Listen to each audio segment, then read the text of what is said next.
So I didn't ask actually anyone. Did anyone want to give a recap of last session, or I can barely remember anything. fair enough? I'm glad it's not just me. And swears I don't think I wrote anything down either. I think we'll be okay. I mean, if I'm not mistaken, most of it was what, babysit the dragon party? Yeah, pretty much. Yeah, I think that's correctly. what. Maybe that's why I'm having a hard. Oh, there. Okay, it's coming back to me. Welcome, Bart. You didn't miss anything. We're just jumping right into it. What was that? I'm sorry.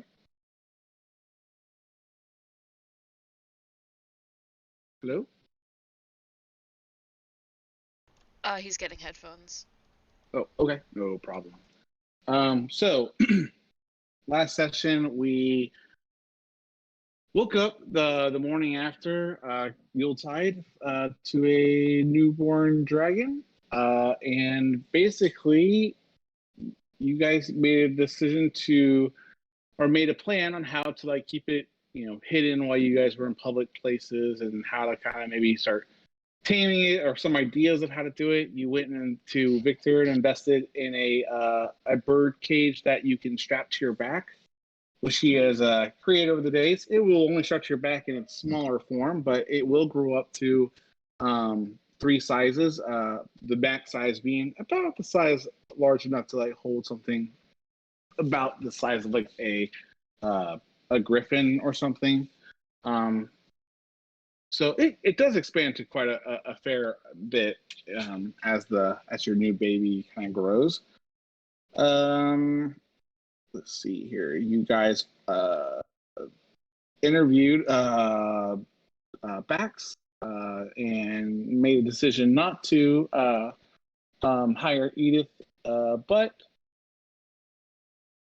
later on, Bart had a little heart-to-heart with her, and I guess saw some kind of promise in, or at least some or some kind of benefit to her presence or her employment, and he went ahead and hired her to kind of.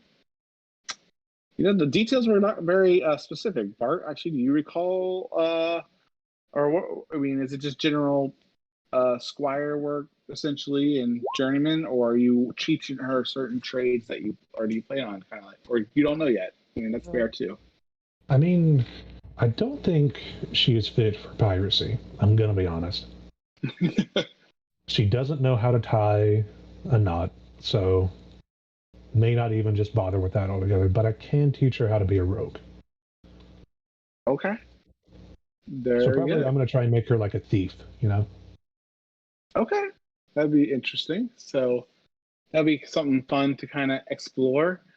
Yeah, I'm trying to think what she because you had her throw a dagger, if I recall correctly, and she didn't do very good on her throw.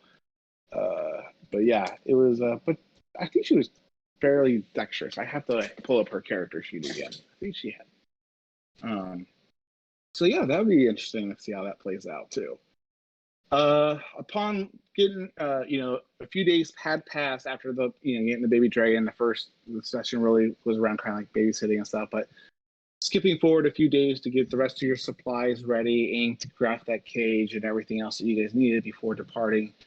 You guys prepare to leave in the morning, and you are greeted by Knox Thimblewood, who delivered your group 2 letters, one of which was from the royal, their majesties, kind of detailing the current events about what decisions they are currently weighing and discussing.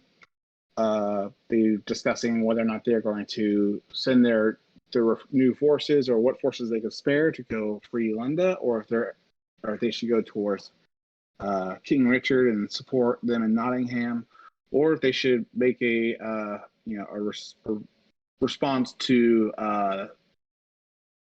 Burlos and try to take back the capital of Donlenberg. They're still in discussions, but it sounds like they are kind of try to come up to a decision sooner or later. It was more of a need to know for you guys, and you're kind of their insight into what did Merlin actually kind of leave behind. Is the stuff that Merlin left behind really going to save us? And they're kind of curious or invested. They are invested in your group's success. And you guys took that as you wish, and Lorna got an additional letter delivered directly to her, which she, I imagine, would read immediately. I'll let you tell me. Nope. Okay, Nope. You save it for later. Yep. All right. So he parts ways, and you guys, Bax and Edith have already started trying to getting the elks prepared and hitched to your wagon. Is there anything anyone would like to do before leaving? Anything anyone would like to discuss, or any stops on the way out? Yeah, could I retcon just one little thing? I just want to be Possibly. casting continual flame on some torches. Yeah, that's Already done. perfectly fine. Yeah, that's perfectly fine. Yep. You'd have plenty of time to create as many as you would like. Cool beans. Especially with all the holiday time, and then I skip forward a few more days, and you're golden. Anything else for anyone before we head out? Any last minute requests from Victor? Anything we didn't resolve from previous sessions when we maybe skipped forward a couple days here and there? It's kind of like I feel like we're like making a game save or something before all right.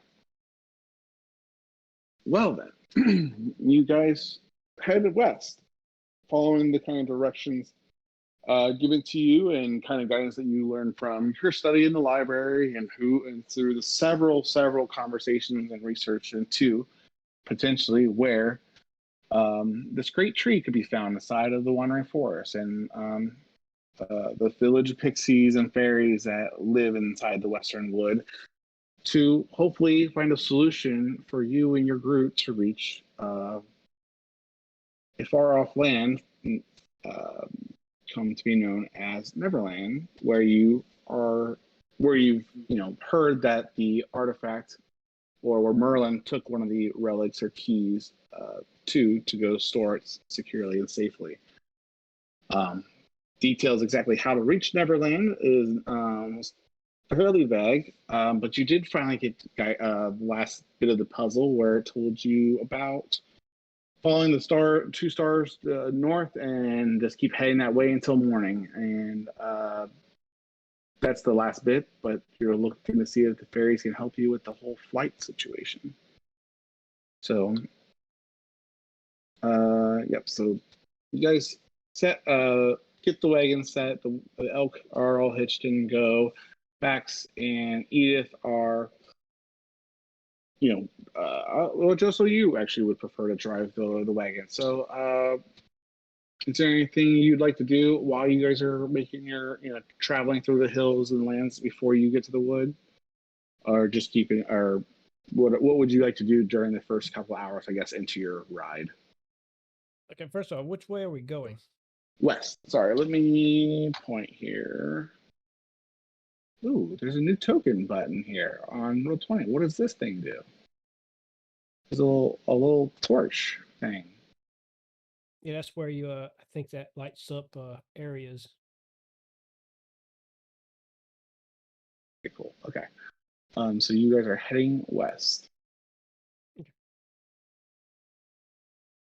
I guess that's more southwest. So kind of right to the south of Nislanor.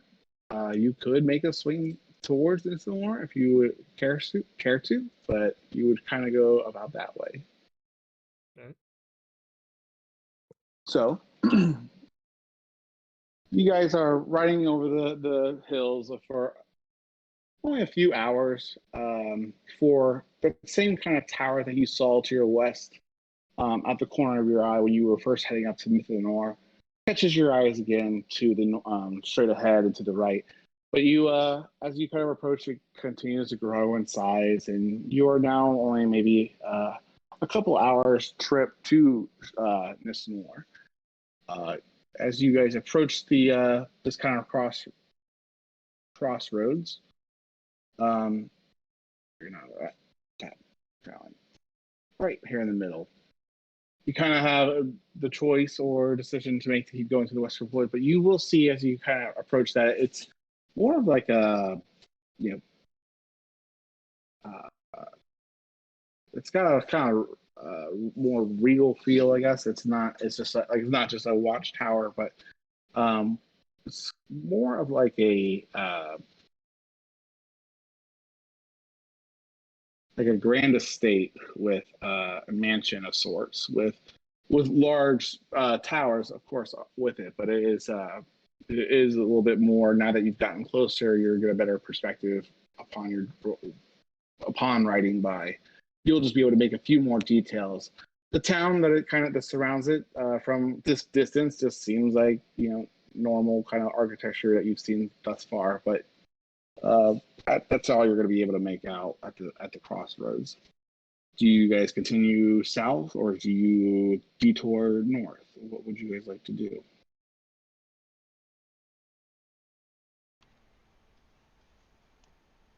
We'll continue south. Okay.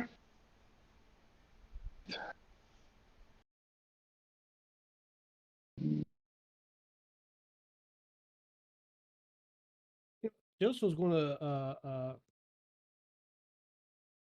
he's gonna ask some questions to the original party.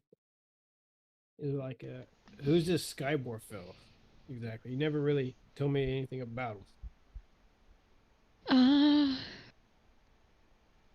He was a old friend of ours that, not physically old, but we knew him a while back, and Can I be offended by that?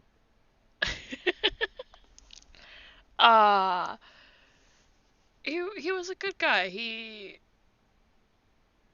had a spiritual journey that he was going on, and we didn't really. We're a little too chaotic for that. Yeah, unfortunately. He was a really nice guy, though. If he's in here, So why did he leave?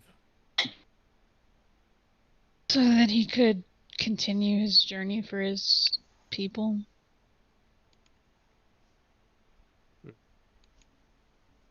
I think. Yeah. Right? I think so. You guys been traveling with him and you don't even know? I mean, To be fair, I didn't travel with him for that long. the easiest way to put it is we're a group of assholes, and we're too big of assholes. Yeah, he was like the one decent person. Like a normal decent person. Most of us are just variations of assholes. Different kinds. Am I going to get along with this guy? Possibly. I mean, he can change into animals. I don't know if that helps, but Pretty good with a bow, too. He's not touchy, is he? No. Like the opposite. Okay. I want to be sure. I don't want to. He does hate shoes for some reason, though. The fuck? And fireballs. Don't do that. Ooh, no, fire. Mm-mm. What is he like? He doesn't like plants being burned or some shit? What is? no, there's fire in general. He got lit up one time in the Underdark. Yeah. Going to Menzo during a siege is not the best time. No. For whatever reason, the drow have a lot of fireballs that they can throw. I mean, it's dark. I guess they'll need to light things up. So is he the only person that left? No. Wolfram. Didn't you say some ranger before I found you guys too? Yes. Yep. He was part of... hold on. I have it here. I know who it is. Just can't remember the fucking name. Qui-Gon. Yes. You know, the Jedi. Yeah. Yeah. Yeah. We've had a few people leave for a couple of reasons.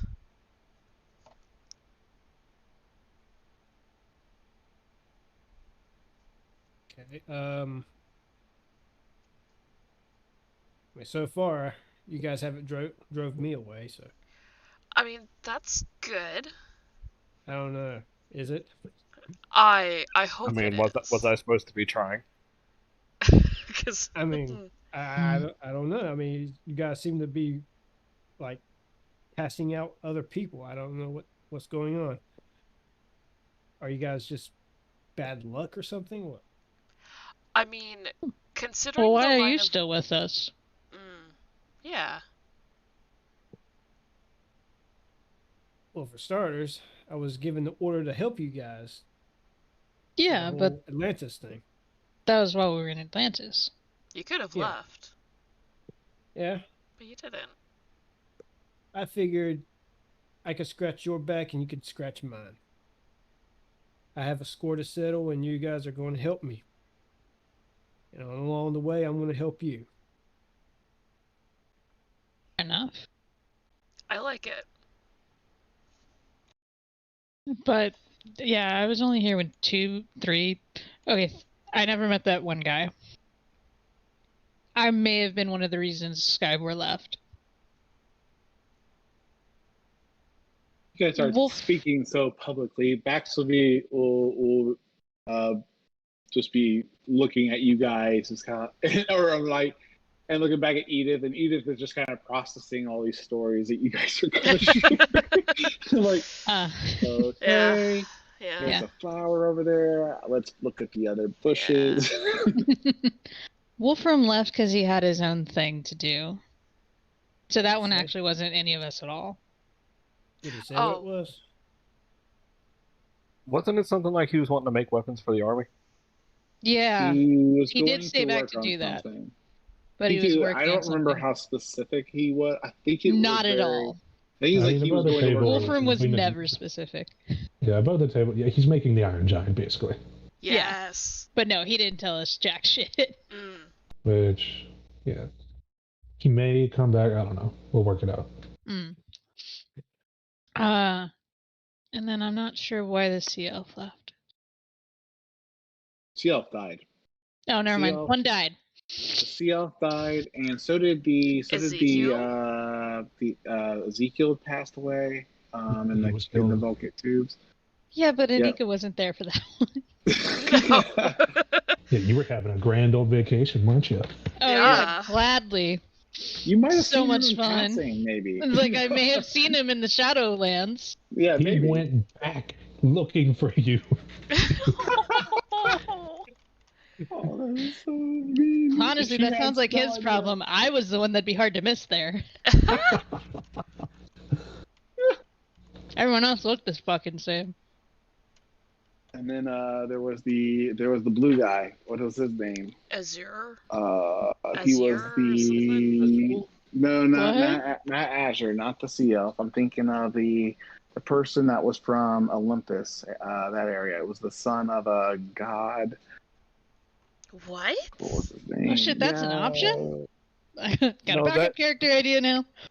Was that the person that was the statue when we found him? Yes, it was the statue guy that reanimated. I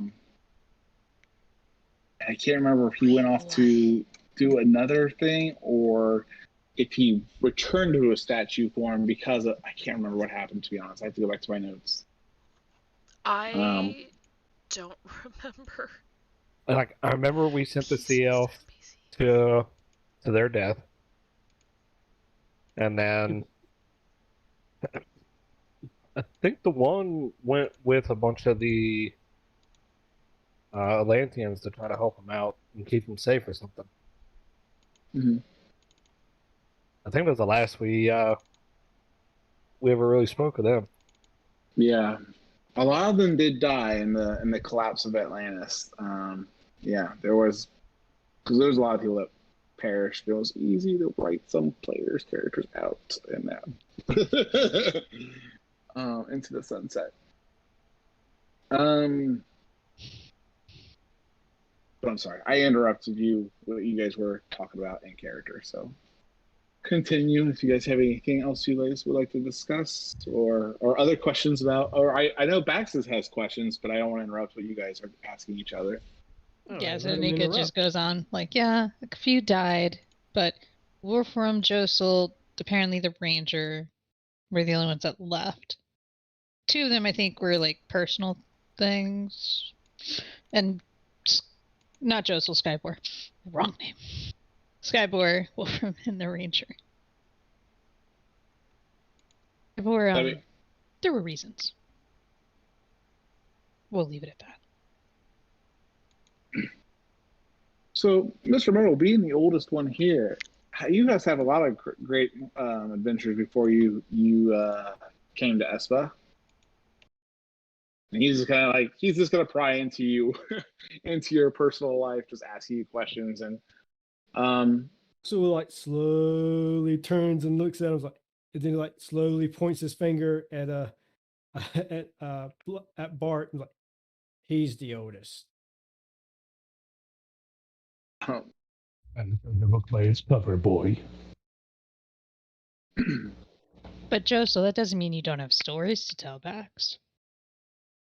Go ahead, young man. Tell me about your stories. What life experience you got? I want to squeeze an orc in half. Mm. Mm-hmm. Then again, I was, my friend basically buffed me, and I had a magic sword that could cut air, that would slice people from a distance. But I did cut an orc in half, so that's pretty cool. Is that what that sword did? I don't remember that. But to be fair, I tried not to get close to it. What? Yeah. You don't remember meeting us before? Oh, wait, no, I'm really the only one that remembers those streams. Yeah, we met younger you. That's where Tal gave us the business card.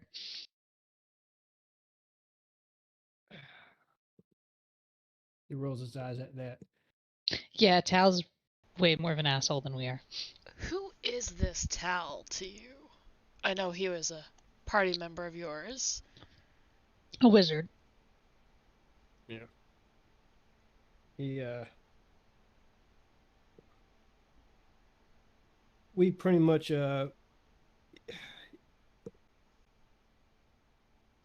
he was the next to last person that joined our group.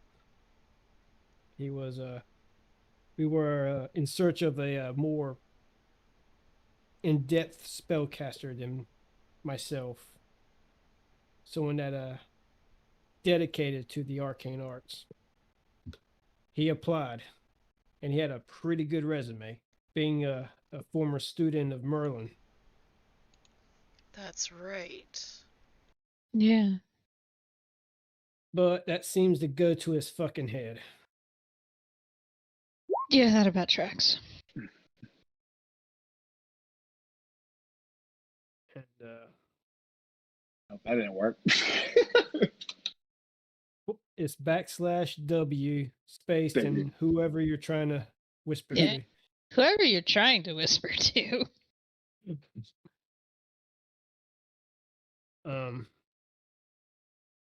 But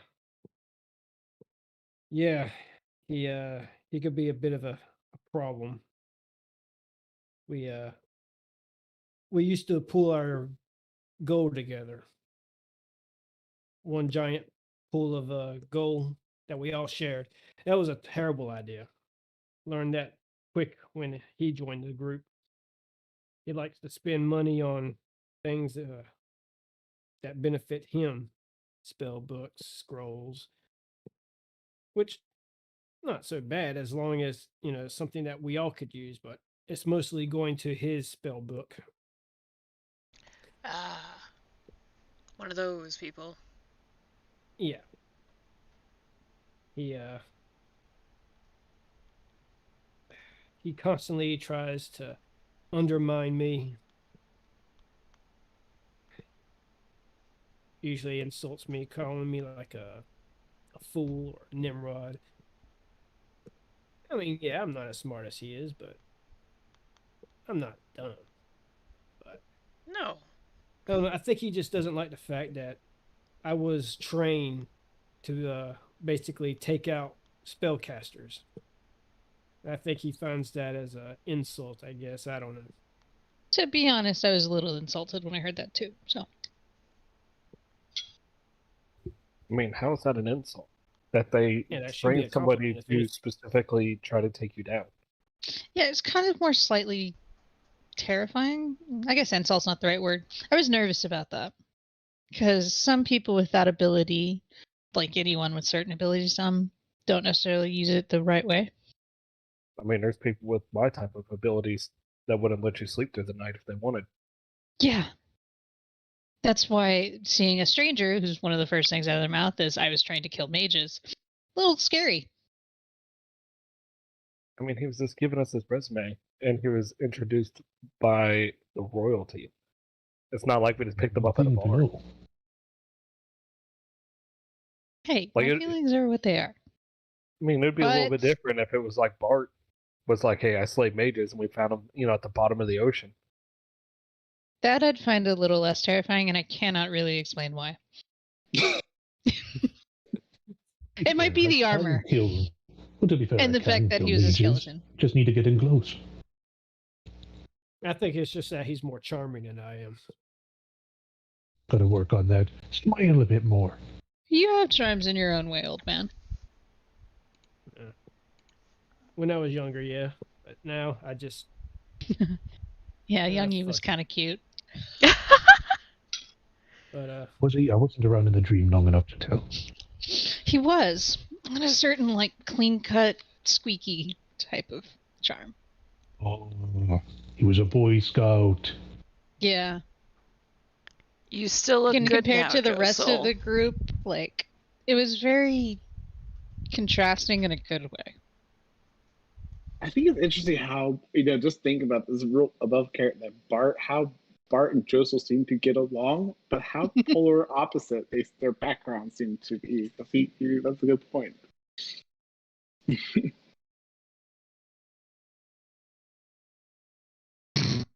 But yeah, Hal, he's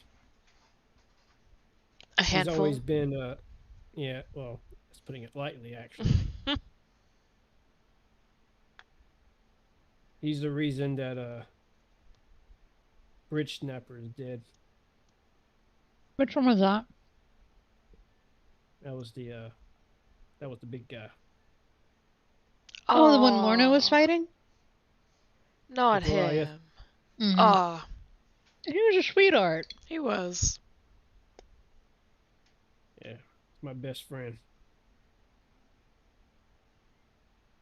But, we were, investigating a town that was infested by zombies.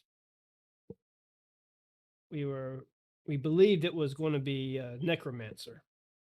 When we Mhm. got there, it turned out to be a lich. It was a pretty rough battle. Took everything we had. We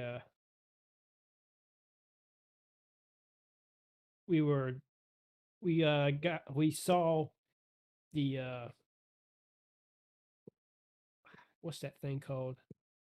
That if you take Phylactery? I can't say it. I don't know what phylactery, it is. that's it. Phylactery. That's it, phylactery. We saw the lich's phylactery, and we told Tal to destroy it. He took But it. near didn't the phylactery, there was a spell book. he? Oh. And guess what Tal decided to do? Take the fucking spellbook. But, like, Yeah. that's dumb. Because factories can kill him, right? If you destroy that, the lich. Mhm. So, like, you would have gotten the spellbook anyway if you destroyed the phylactery. I think he probably just had fireball prepared or some shit, and he didn't want to destroy it. But when he went to go get the book, the Lich, he cast some sort of spell to take the group of us out. Tao was safe because he moved away from us and went to go get the book. But since we were huddled together, the Lich attacked all of us. Bridge Snapper, he cast some kind of spell to protect us from it. But he can only do but so many. Apparently, he chose that he wouldn't be the one protected. He died. After that, when Tao got the spell book, he eventually did destroy the phylactery, and we were able to finish off the Lich for good.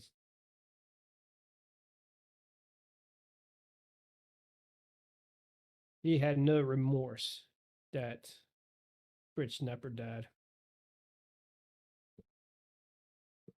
Needless to say, I don't want to see him again.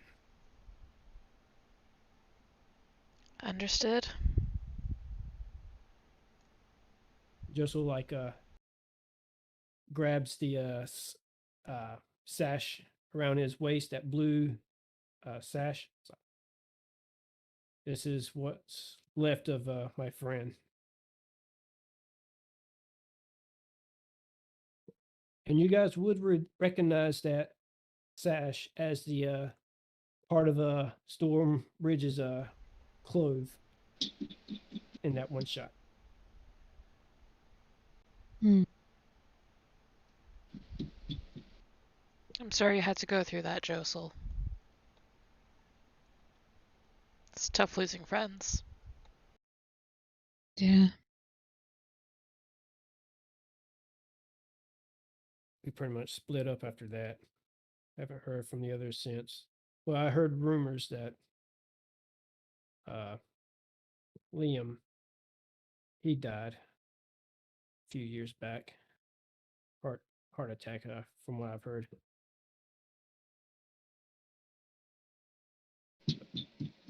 But yeah, everyone else, I don't know where they're at. Well, except for Tao. Considering he has a tower named after him. I mean, that's kind of just standard wizard stuff, though. Honestly, he was going to get rid of that tower when he was first inherited it. But one day he just decided that he'll keep it for some reason. I don't know why. Who knows? Seemed like a dude who liked to be alone.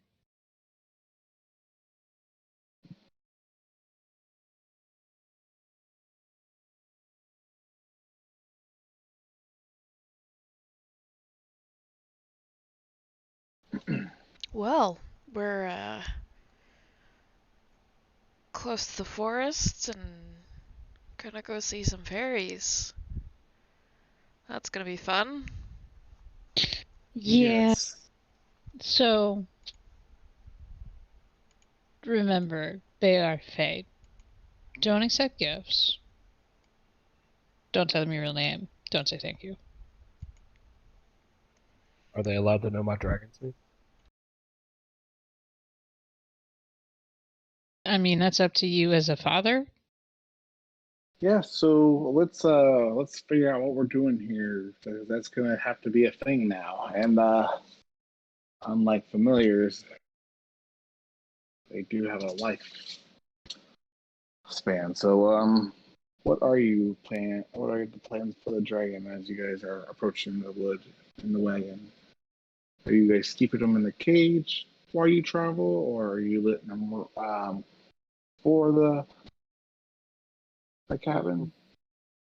I mean, I would like to think, like, at some point, I do get the harness on this thing, right? No, you keep trying. It does not want that harness. It will fight you for quite a while.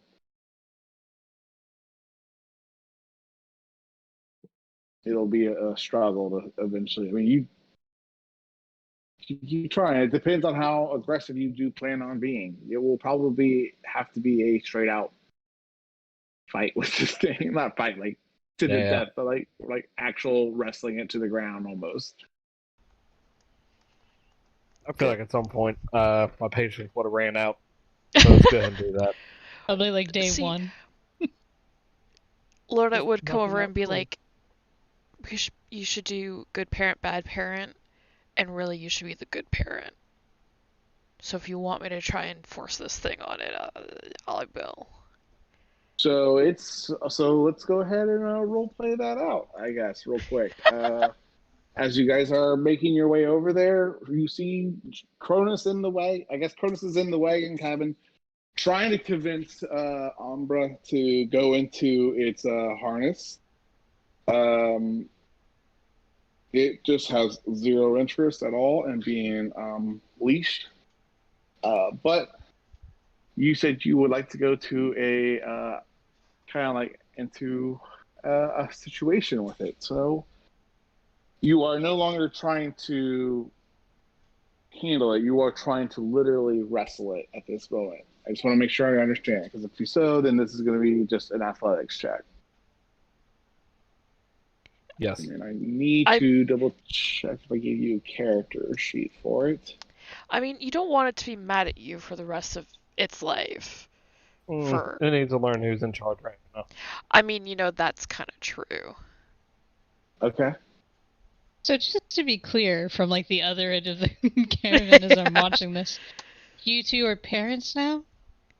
I mean, he is. He's the father. Says the one who said good parent, bad parent. I mean... You're interrupting the show, Anika. Fine. But do you at least have popcorn? Okay. You'll pass it on. You're the best! Oh my gosh. Alright, 1d20 plus. This is going to Damn, sound he bad. is still young, so he is 0. Oh my god, that is probably the best he could have done.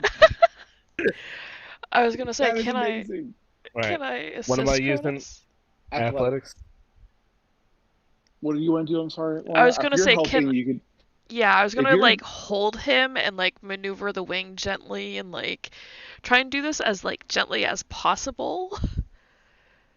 But Okay. still, yeah. Russell's not going to be happy with you guys. All right. Alright. So athletics? Yeah. Yep. So you grapple him. He's not happy. He's going to make a bite attack against you, Cronus. Yep. I'll just let him bite. Okay. It will be, let's see here. It is going to be 4 points of piercing and 3 points of draconic damage. Tonic damage. Acid. Oh no. Yeah, what is he here? What is this? Actually, I don't know what that is. What is? I'm sorry. I'm using. I kind of borrowed and stole from another sheet. Draconic heritage. It's a black dragon, so it does acid damage on its bites. Oh, thank you. So it's 3 points of acid damage. Thank you for translating. Yeah, and that's halved. So.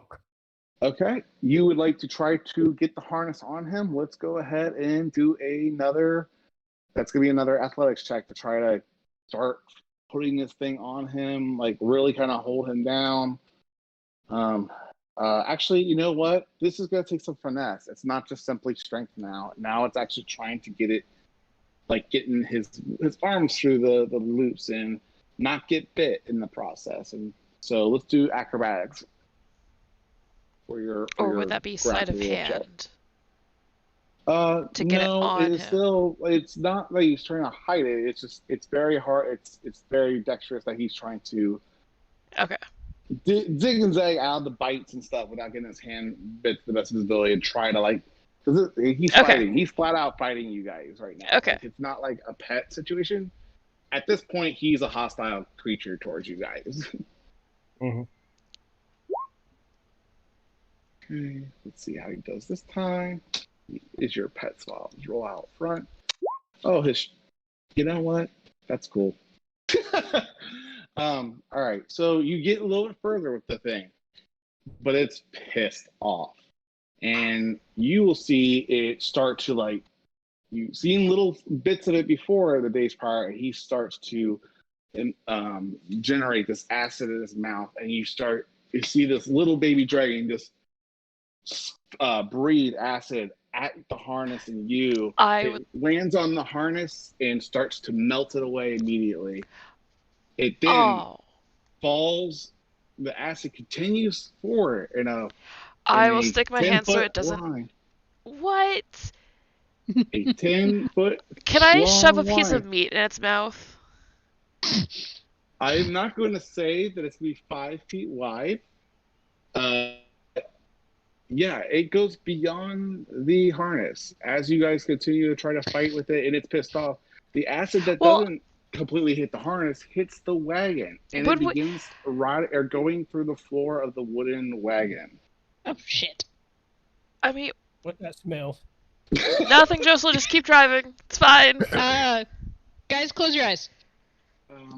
If you were to look back there, Josel, which you are not there right now, so you can't see this, but what you would see is a fairly decent hole. I would say about the size of a baseball. There's a few other tinier holes. It was not, it's a baby dragon. So there's a few like dime-sized, penny-sized holes that kind of splatter between it and the main spot of its breath attack. You are welcome to try to stick your hand in front of it, but you'll take acid damage as well, Lorna, if you'd like to. Yeah, I want it to stop from, going everywhere and destroying this wagon. And I'll try and entice it with a piece of meat as well. It's still fighting. It's still trying to fight you guys off and get out of your hands, and it's not interested in meat. And that is going to be your action, quote unquote. What do you do, Cronus? It is still, it's flapping its wings, and it looks angry. So I now need to, I feel like, assert as much dominance as I can on this thing. So I'm going to apologize to everyone, and I'm going to use Dragon Fear and pretty much roar right at it. Okay. That's a DC of 17 or 15? 14, okay. It's a wisdom save. He has a wisdom saving. Okay. The 1d20 plus 2. Okay. Wow. He passes the save, and let me go ahead and roll a d6, see if he gets his breath back. He doesn't. But he will go ahead. After hearing a Cronus roar, smell of something, smelly, Joseph's going to stop the cart at this point. Probably a good idea. Inside and check. He's going to see what's going on inside. This is all happening at the same time. So you have, as all this is happening, the wagon's coming to a stop. You're going around the side of the cabin right now, Josel, to open up the back door and see what's happening. Before you you see through the front? Okay, so you pull over, and as soon as you... I'm sorry. Are you walking around the way, or are you just going into the front where you're sitting? Front door he's going through. There's a door in front and back. Yeah. Which one are you? Doors. So if you're going to the front, yeah. So as soon as you open the door to the front, you are going to see Umbra take its attack at Cronus again. Actually, it's going to use its action to try to break free of your grapple to get away from you.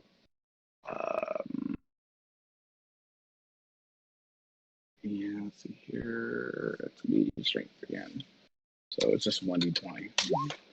Oh boy. I doubt that's gonna err. I think your default beats it. So you still have it in your grapple, but it is pissed off, and it's still trying to get away from you. It is not a fan. He does his eyes do catch to the wagon door being open at this point, And that has caught his interest at the moment. Hey, Bart, do you think we should help?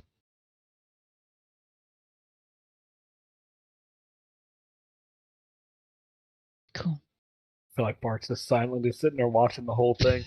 At this Yeah. point, it's just really weird. I don't expect this, but let's go ahead and roll initiative, just so I am keeping clear on who's going. He's got his hand on one of those fucking flame tongue scimitars. I am only Okay. anyone that wants to get into or becoming involved in this encounter of sorts. Go ahead and roll initiative.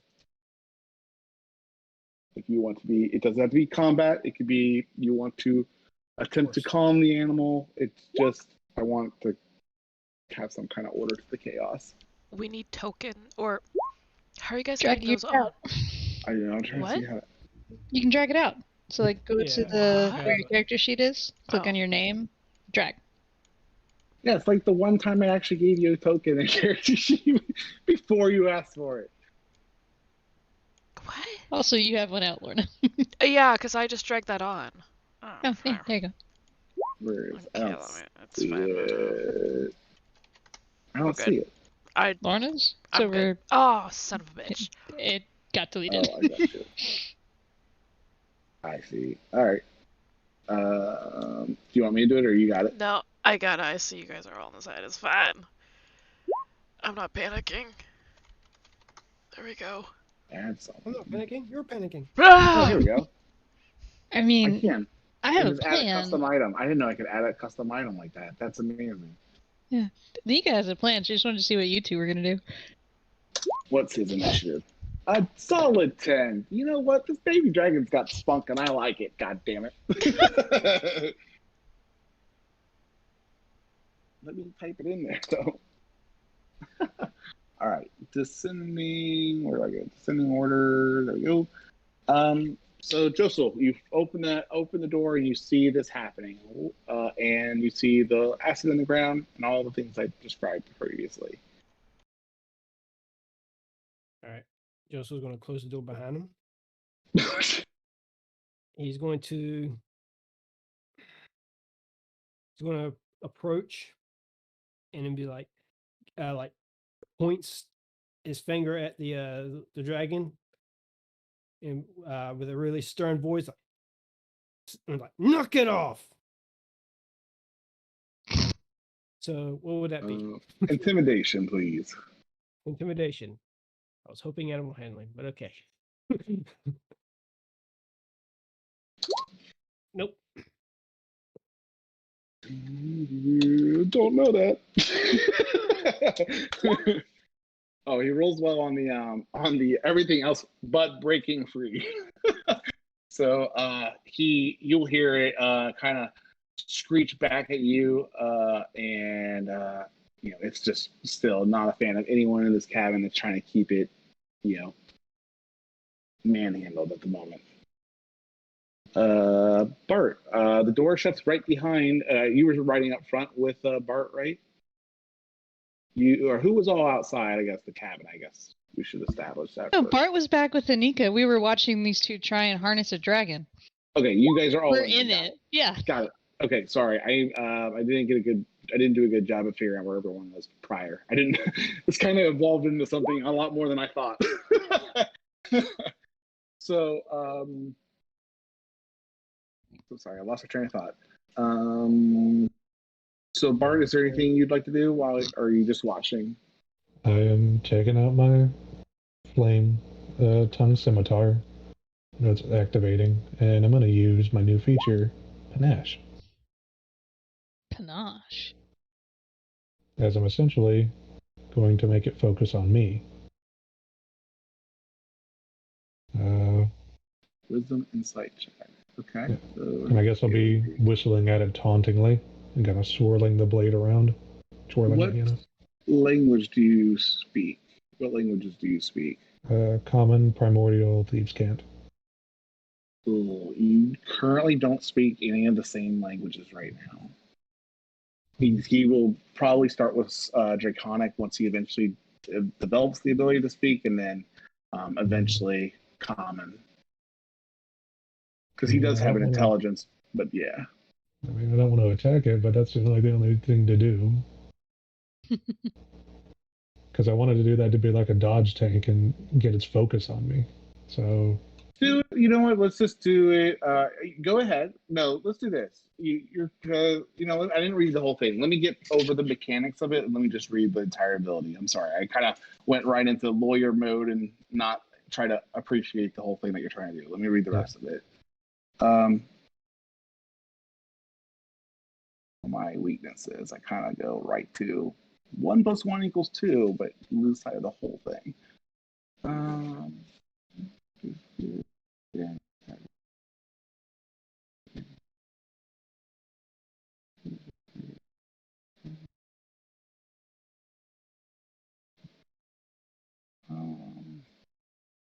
Doesn't really give any lore about it, but let's go ahead and try it, and he'll go ahead and make a roll, and I'll give him advantage since it doesn't normally work mechanically this way. But go ahead and make your persuasion check,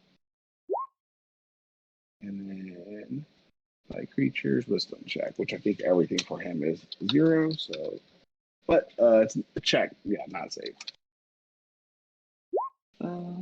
Okay. Oh, it's a roll. Give him advantage. Doesn't matter. Okay. It currently doesn't see you as a hostile target. Oh wait, it's immediately. It doesn't like anybody in this cabin right now.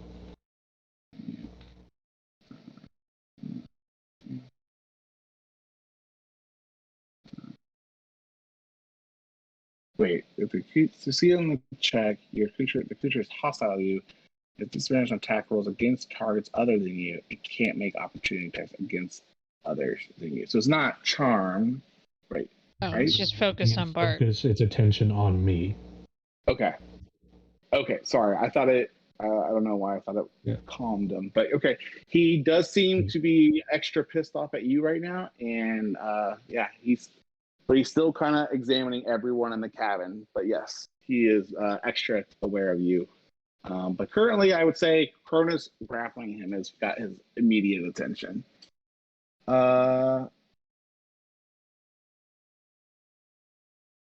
Okay. Cronus, it's your turn.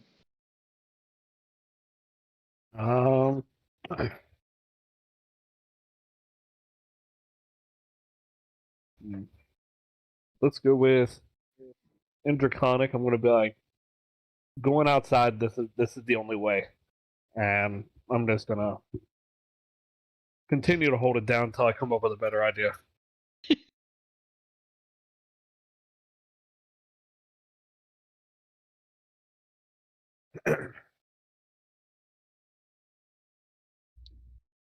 Okay. I'm sorry. I had a question real quick, Cronus. I had an answer. What did you just say? I apologize. I'll pretty much say that if he wants to go outside, this is the only way. And then I'm just gonna continue to hold him down until I come up with something better. Okay. All right, Anika, it is your turn. Is he still fighting the harness? He's being grappled and manhandled right now. He is not happy. He is pissed off. He's very, very instinctual and very creature-like in this animal, or this, I guess, dragon's infancy. He is voracious and hungry and very, instinctual. Yeah, and not a lot of rash or thought going into his anger at the moment. Yeah, so Anika's just gonna go, sorry in advance. And so that Bart and I aren't affected because we're kind of still further back, unless you moved. I'm gonna cast Hypnotic Pattern. Okay. Wisdom or charisma? The wisdom? All right. No. It unfortunately also hits Cronus and Lorna for sure, and Josel, depending on where he is. Yeah, it's gonna hit everyone in the wagon. Everybody in the wagon's gonna get hit. Well, I can make it so it doesn't hit me and Bart, and I think potentially, wisdom. But yeah. Yeah. So about being charmed. I guess I still got to roll to see if I'm like charmed right away. Yeah. Okay, so Joseph, you're fine. Joseph Wisdom is save. charmed. It is a wisdom Or save. so Joseph saved. Cronus, you're also fine. Lorna's not fine. So Lorna and the dragon are not. Yeah. But as I do that, I'll just kind of look at Cronus and go, you have a minute, assuming you don't jostle him too much.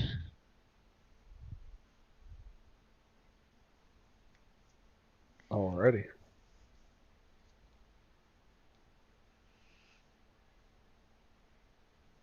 And someone can wake Lorna up if they want to.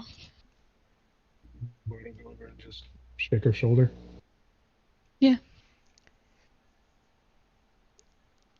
Okay. So hypnotic. Lorna does that. He does yeah, nothing. He's so that's gonna go ahead in combat as he kind of just lays lethargically, I guess, on the ground, still being kind of pinned down by Cronus. I'm going to go ahead and roll his breath recharge. Damn it.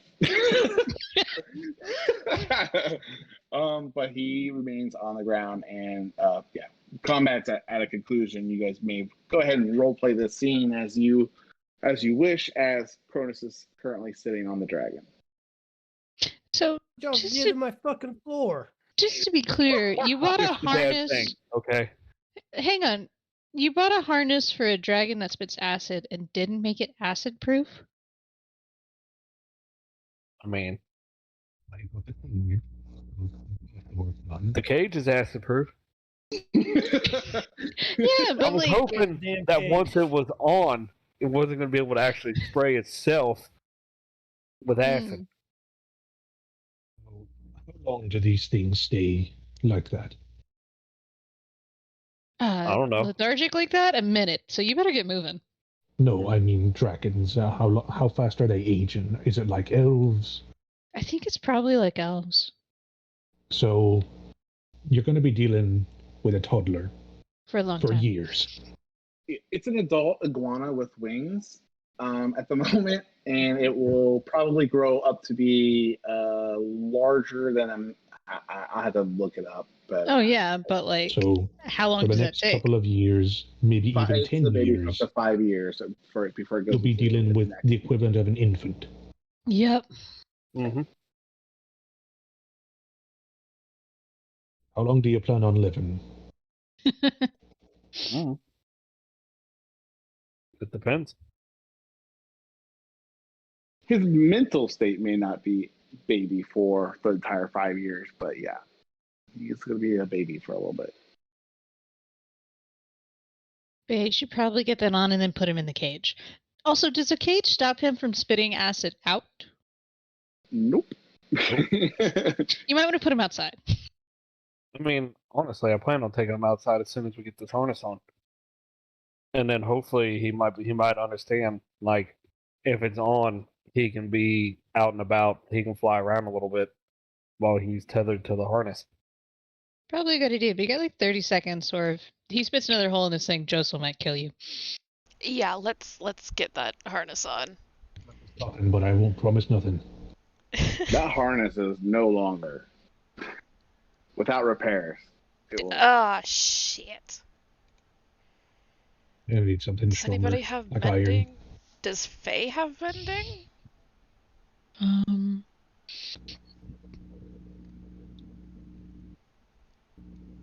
I don't know. I can't access her sheet.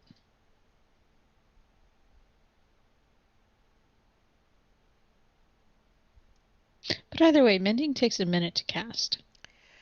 Yeah. Well, Just keep it in the damn cage. yeah. Let's put it Yep. in the damn We'll put it in the cage, In and the next time you cage. try and rustles your dragon to get the harness on, perhaps not in here. I mean, I figured it was better in here in case it got away from me. It's not just taking off. Yeah. Just look down It's at the only hole in been- the floor. I mean, I'll fix that later. All right. you all are going to have disadvantage on animal or charisma-based checks towards Umbra for the next 3 days, and he will have advantage on all animal handling or charisma-based checks against you guys for the next 3 days. Great. Once he comes to. All right. Well, since the harness is no good, just put him back in the cage, and I'll step outside with him and just walk next to the cart. Okay.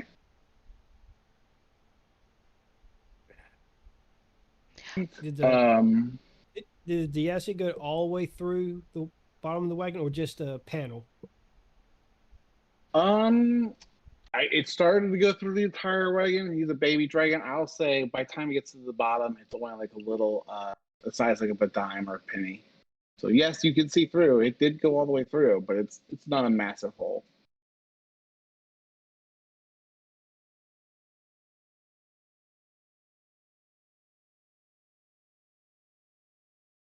Yeah, I'll help you fix that, Josel. It's going to have to wait. A little bit. Yeah.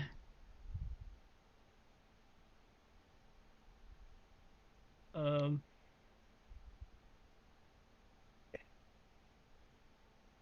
I ain't gonna do that. That's gonna be a little silly. Okay. Okay.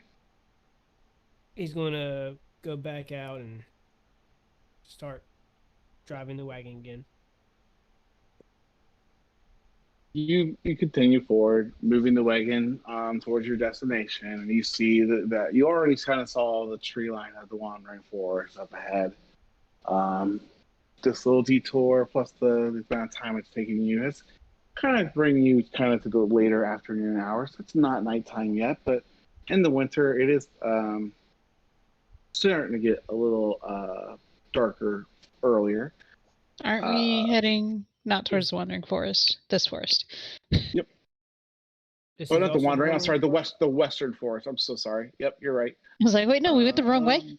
But as you guys approach, you will see again some more snow that has fallen on the ground and the trees. But when you kind of look into the forest, you'll see almost like it's warmer inside. Just nearly a few steps in, almost like winter is possibly not as much of a thing in there. You don't see the snow kind of trailing in, and peeking inside, you'll see little lights kind of blinking and dancing around inside the forest. It's a map layer. Let me just kind of zoom in so I can see it myself. And yeah, you'll just look at this forest that has all these kind of insects and life kind of coming from inside. It's not as cold or feelings of winter hibernation that you see in some of the other animal life outside on the road. It's been awfully kind of quiet in that regards as you drive. Maybe the one good thing about traveling in the winter is less animals and critters to deal with.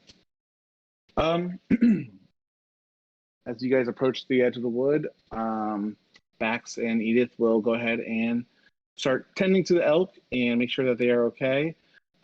Edith helps for a few moments before she kind of curiously starts to kind of wander closer to the woods and inspect some of the flowers that you can kind of see from the edge. She doesn't dare enter it without you guys, or venture too far away from the wagon, but they're just kind of checking things out in the area. What would you all like to do?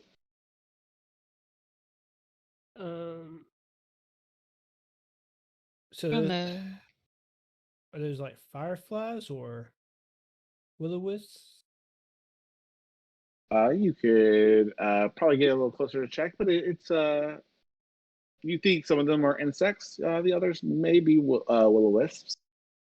And are we on the edge of the forest or in the forest? You're on the edge of the forest. Back to Edith are trying to take care of the elk to figure out how you guys want to proceed in.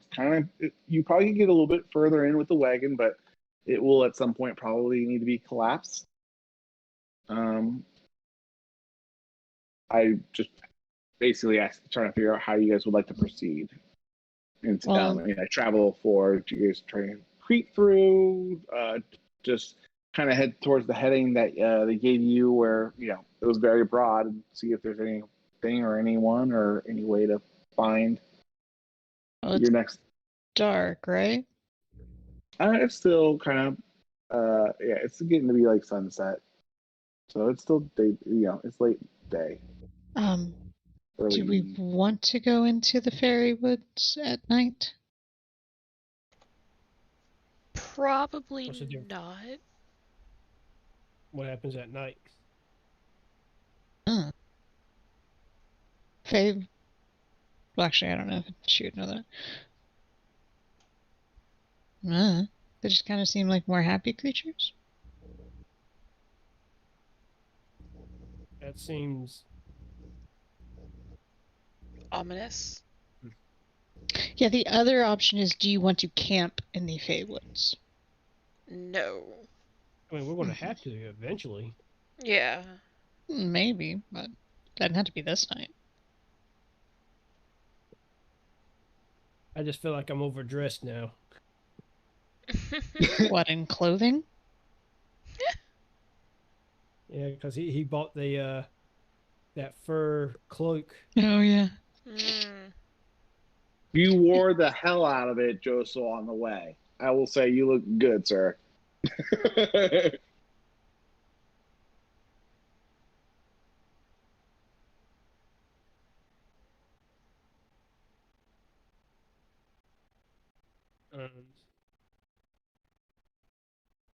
Which one?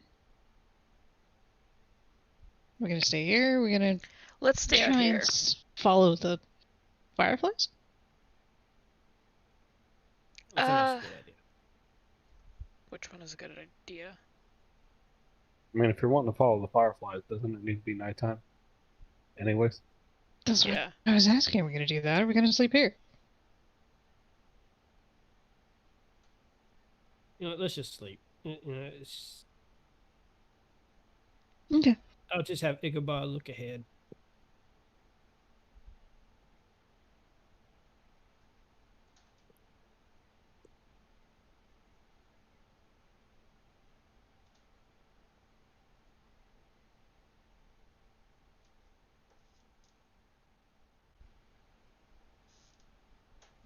Yeah, we'll spend the night here.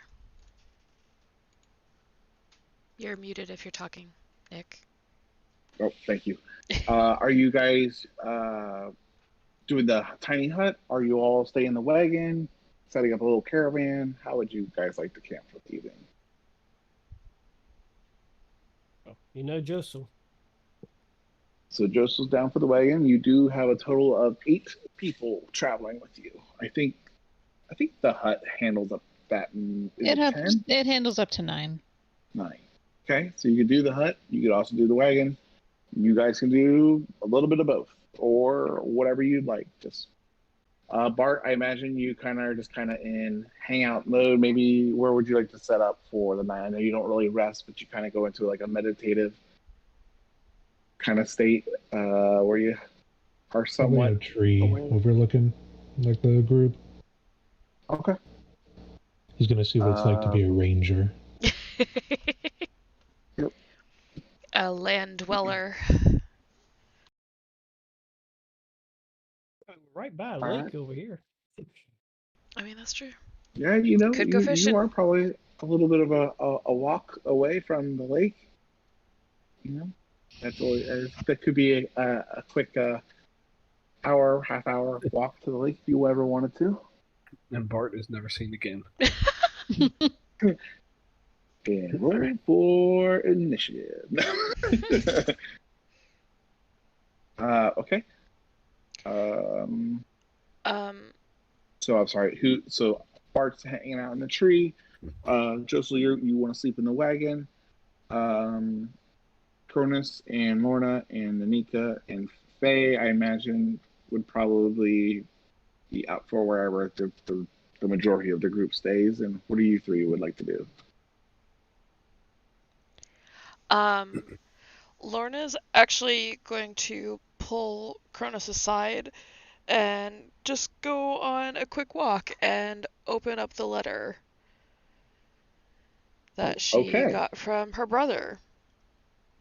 Okay. Do Uh, you guys want to go to secrets real quick, and we can have fun with that real quick? no, I mean, I'll probably say it. I'll probably go back and talk with people in the morning about it, so I might as well just say it now. Yeah, that's fine. But I didn't know if you wanted to hit just role play his reaction in private, or yeah, we can just no, do it here. That's cool it can be too. public. So, It's fine. all right, yeah, go for it. I'll let you guys. I'll mute myself and shut up. Yeah, so I'll just read out the letter for everybody to hear so I don't have to read it out again. It says, Dear sister, I'm glad to hear that the North was able to aid the Western kingdoms, and what's more is that aid was for my sister Lorna. Undoubtedly an epic adventure to share with me when you return to the North. I'm worried that I have more to share with you as well when you are able to return to Galeos. I have returned from the eastern marshes, and it is as we feared. Evil-faced spirits prey upon the lands and attack our men holding the line daily.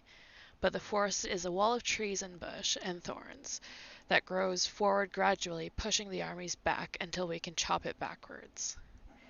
This has been going on for 2 months, and then one day a tiefling descended down upon the field from the sky. She had red skin with horns and had black plate armor that matched her bat-like wings. Against her black armor she wore a golden necklace with a golden key and a brilliant yellow amethyst in the center. She demanded that the royal armies should surrender. Once we had finished laughing at this tiefling, it began. Creatures poured out of the woods of the marshes with incredible speed, size, and strength. After we had dispatched the beasts, we had started to reassemble it and count our dead. As the fog and smoke settled, there she stood, staring at us all, unmoving from where she first landed. No regret or mourning for hers or ours. She then turned and melted into the woods. We are filing ranks as we can, but not many more can be spared as we continue to prepare for the attack against Blackbeard. Anything that connects our empires once again, and a mission I signed up for personally to help my sister defeat the Black Armada. Soon Febros, Lornan.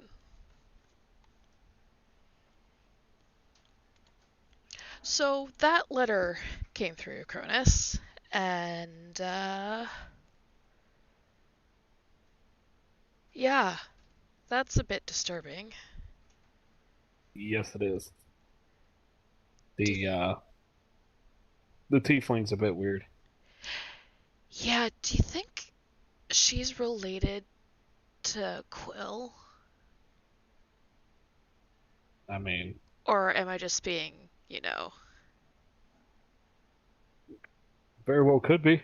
could be. I mean, Quill did say, if I'm not mistaken, had siblings. Oh, that's true. That Faye would, for whatever reason, thought she might have been one of them, but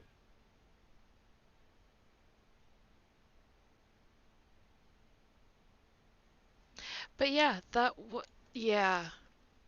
So that's why I'm hesitant to go into this forest and go and see fairies and fae and all that stuff right now. So just yeah. want to move forward. We'll get over there. Yeah. Yeah. If not we, then at least you and I. Yeah. Who knows? We'll figure it out. If we're not killed by this damn vicious thing on my back right here. Right. Yeah. Yeah, you need to figure that out. Maybe try being gentler with it, feeding it some meat first and then coaxing it slowly. It's not going to respond to you right away. It's literally a child, and from raising some of my siblings, yeah, it's fun. Yeah, we'll figure it out. Yeah, I'm sure.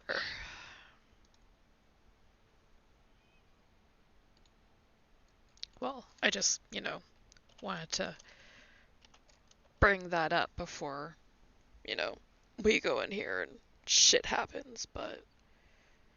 I mean, shit happens everywhere we go, so it's not like it's, You're not wrong.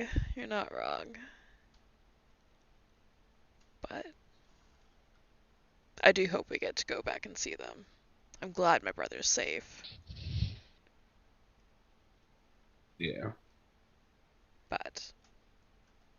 So he's your twin, right? Yeah, my parents were not expecting twins, and they only had one name, so they slightly modified his name. It's great. So that means you were first and you won the name. Yeah, exactly. There we go. I will always prevail over him. But I don't think I could live without him. Yeah, I mean, I feel like there's certain people that would be difficult with. Friends and family, so. Yeah.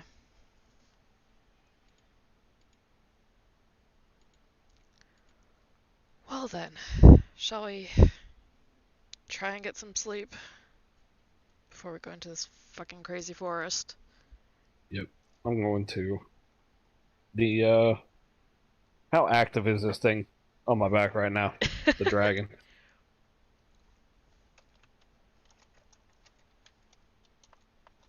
Right now, it's finally regained some semblance of consciousness, so it is up and moving around, but it's not banging or thrashing itself around. It kind of seems like it's settled down a little bit. Do you have a blanket over the cage normally, or are you wearing it just bare? Right now it's open.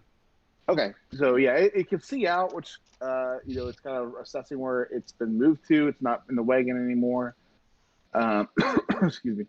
So yeah, but it's no longer immediately hostile or anything. I would kind of just like reach over my shoulder and feed it some meat as like we were walking along. Try to Okay. put this thing into a food coma. It will not eat it out of your. Or go ahead and do pet handling. Let's see how. Excuse me, how it goes for you. Yep.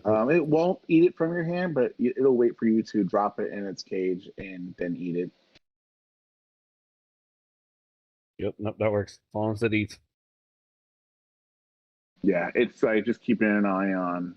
It's not comfortably eating. It's kind of looking around for someone to steal its food. So, anything else? No, Okay. not for So me. you guys return back to camp, I guess. And are you guys staying in the hut with Anika and Faye, and Bax and Edith? Hey, you two. Where are you sleeping? Who are you talking to? The ones that just came back with a dragon on their back. I mean, I'm pretty sure Josel's pissed at me, so I'll just hang out here. Yeah, you may want to get in the hut, considering the precious cargo. Yeah. I'll go stay with Josel in the cart. And Bart, where are you staying? He's like up in a tree. Oh, you're staying up in a tree. Yeah, I'll make sure Josel's not alone. And then now that everyone is here, I will cast Tiny Hut. Ritually. So you gotta wait a bit. All right. So after about 10 minutes, the hut does finally assemble, and you guys have all the comforts and amenities that you guys have grown used to in your travels with the tiny hut.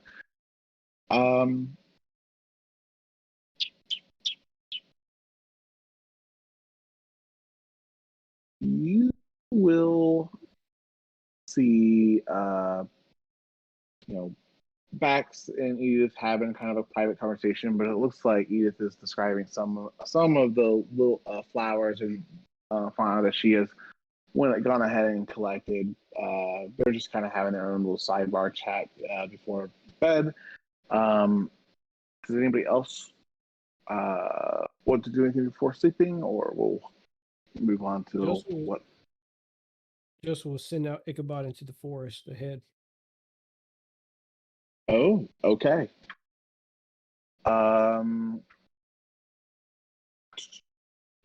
does that work with before you go to sleep? I assume, then, right? So, or how are you doing that? Okay, so you're just kind of scouting ahead through Ichabod's eyes the night before. All right.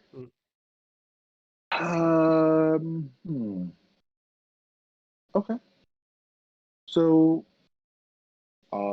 what you will see through the eyes of Ichabod is, again, some of these bright lights and will-o'-the-wisps and fairies kind of dancing around within the forest. I'm sorry, like luminescent bugs and stuff. Not exactly fireflies, but different critters flying around and other kind of animals as well. You'll see the further into the woods that you fly, you'll start to notice that several flowers have become a little bit larger than normal, the ones that you first kind of encountered. Ones that have blooms almost the size of saucers or plates. And it just seems like the vegetation is starting to kind of shift and kind of alter the deeper into the woods you go. You'll also start to notice that there's the grass has kind of a bluish purple tint to it as it starts to shift deeper into the woods. And you'll also see some various colored mushrooms kind of sprouting all around in different areas of different colors. You'll have some green ones and some blue ones with some spots and other red ones. And you'll see some different animals kind of exploring, such as normal ones that you find in any regular forest, such as deer or those types of critters. But you'll also come across occasionally a small, like a baby displacer beast, accompanied by two parent displacer beasts that seem to be hunting or teaching their child to hunt. Further along exploring, you'll see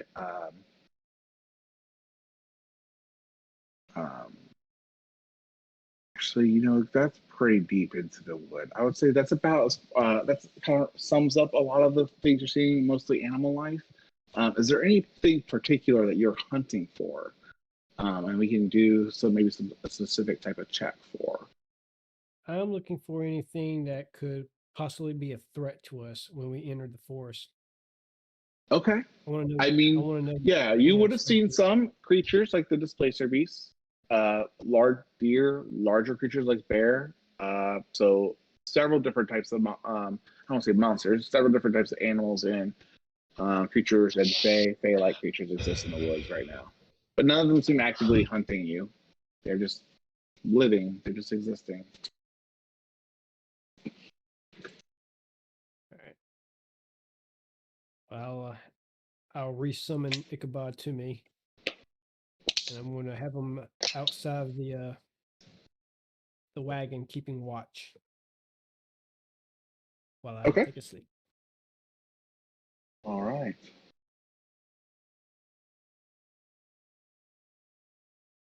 Great.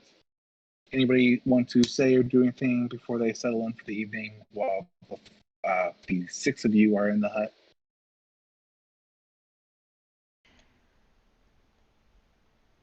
No. Okay. So you guys go off to sleep as people kind of settle in, and the night watch begins.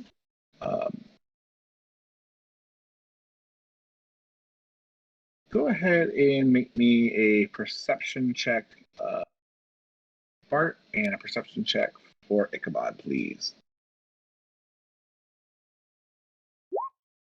Ichabod has advantage, so it's 11. Okay. Okay.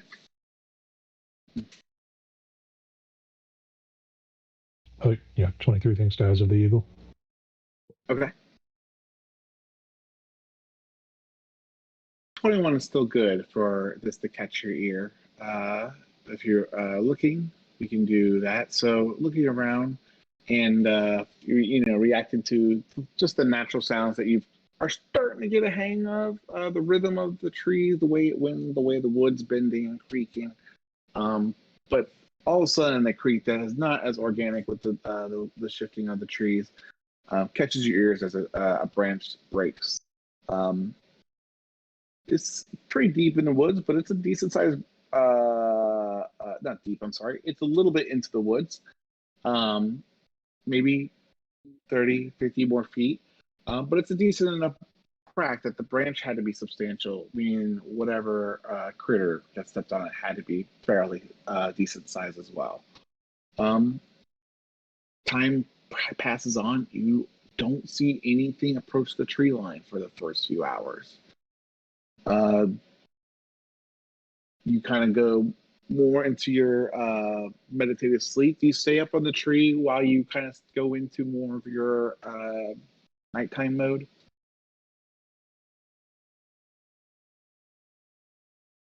I always kind of expect like or try to see Bart when he kind of quote unquote goes long rest, almost like he's awake and aware of things going on to a certain extent, and just kind of like roll it as if like passive perception. You're not actually actively searching, but you're passively kind of aware of things in your area. I guess it's more like he's like motionless, I think is what it is. So I guess he's like leaning up against like a bigger tree branch, just kind of with a leg dangling, and he's just staring down at where the wagon is. Right, he can't move during those times, but he's watching. Okay. And just so I know, what is your passive perception again? You're going to be in a good spot just in case something does happen. 18? Oh, yeah, definitely going to keep that in mind. Yeah, because I put expertise into that. All right, so the night continues on. Ichabod's still staying at watch.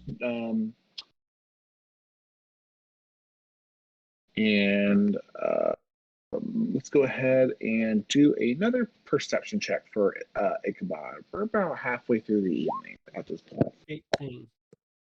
18. All right.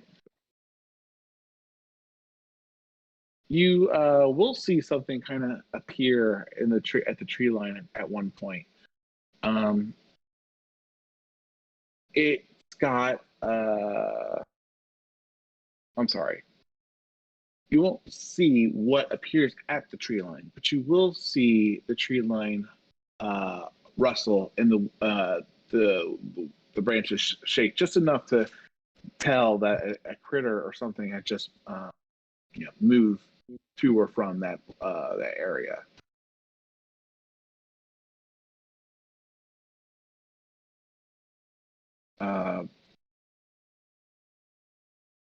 Go ahead and do another perception check for me. Another 18. 18. All right. You will see similar motion happen maybe 15, 20 feet from the first bush that you saw kind of move along the tree line. It just seems to be kind of proceeding down the road. Yeah. All right. So it's not coming toward us. It's moving along the tree line. There are pauses. It seems like it's between its movement, but it's now moved about 40 feet down away from you. But it doesn't seem to be continuing further away from that point. You're not seeing any more rustling at this point. So you saw it stop movement about 40 feet away from you, or 40 feet down the tree line.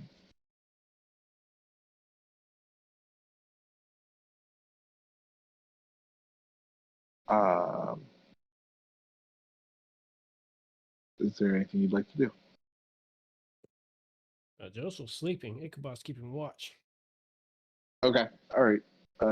So Ichabod observes and but doesn't pursue. So let's see. Next few hours, you roll this.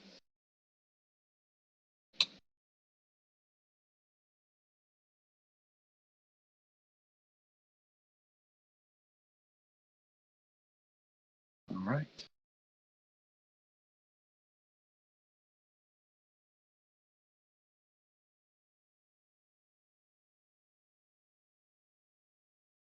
Morning comes and the sun kind of greets you all. The sunlight and everything passes through the tiny hut, I believe, right? You can see things in and out. So you'll see the sunrise and wake you up naturally in this cold. Well, would be cold if you're outside like Josel or Bart. Well, Bart, you I guess don't feel cold or heat, do you? So Josel, you will wake up to your cabin's pretty well built, and the little hole has a slight draft in it.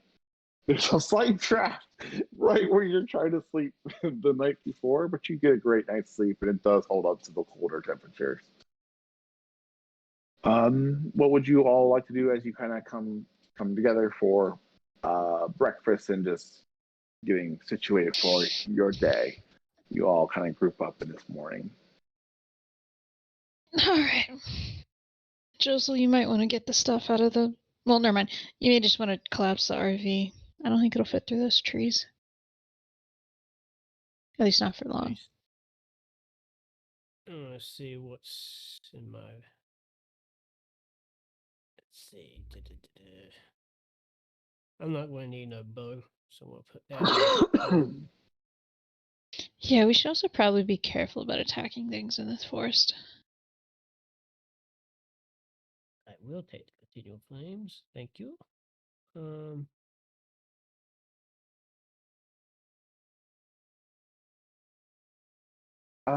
As you guys are situating yourselves, Bax and Edith do take care of getting the animals taken care of. Edith will volunteer to feed your Umbra if you wish her to, and so will Bax. They will do that for you, Cronus, if you would like them to. They will offer that to you in the morning. They would rather feed the tiny dragon that has been almost every member of this party. No. They're just like offering, almost like tending to Yourself. like their chores, almost like we're taking care of the elk. You need us to help with the dragon. More so Bax though. What's that? I said Cronus would decline the offer and he would just try to feed him. Yeah, it's quick, and it's as soon as you say no, they continue on to their other business and morning chores. But you will see eventually, as you guys are all prepared, that Edith has prepared a nice little hot morning tea for everyone. It's got a nice little red tint to it. It kind of looks it has a nice color, similar to the flowers that you saw her kind of talking to Bax about the night before. And she just offers everyone a glass of a hot tea for this cold morning. Does anyone want to partake? Negative. Sure. Okay. Yeah, Cronus will as well. Yeah. Cronus? All right. Lorna? She'll take one, but she's not going to drink it. Okay. Bart? Would you like one? Need to, so. Okay. Plus it'll go. Well, I don't think I haven't been eating it all. It'll just go right through me, so. No, you're in human form. Bax definitely takes one. When she reaches you, Josel, to offer you one, what do you say? She goes, "Would you like a glass of tea, Mr. Modal?" No, he like interrupts her like, no. Oh, okay. What is Josel's body language saying right now? Or let me do an insight check on you, and you just tell me what I would glean from that. That's probably better.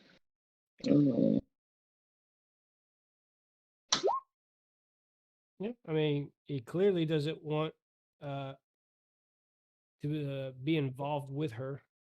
He doesn't seem to trust her. Okay, so that's what I'm trying to understand. Is she just saying, taking this as a no, thank you, or no right now? Are you visibly and outwardly trying to be, I guess, anti or not social with her? I guess that's what I'm trying to say. Would she pick up on you not being interested in He's her? not hiding it. He is not hiding it. Oh, okay. Well, you will not see. She won't hide it. Be able, or there's no insight check required. She's not attempting to hide it, but you will see an obvious bit of hurt. Her feelings a little bit, but she seems to like brush it off and continue on with the conversation. She goes, I just want to be useful and thank you all for take me along, and I just want to do anything I can to help the group. And Bax, her and Bax will kind of take their own glass of hot tea and drink it and continue on with their chores. She'll just kind of smile at each other and you, and continue about. Everyone else that drinks it, go ahead and do so.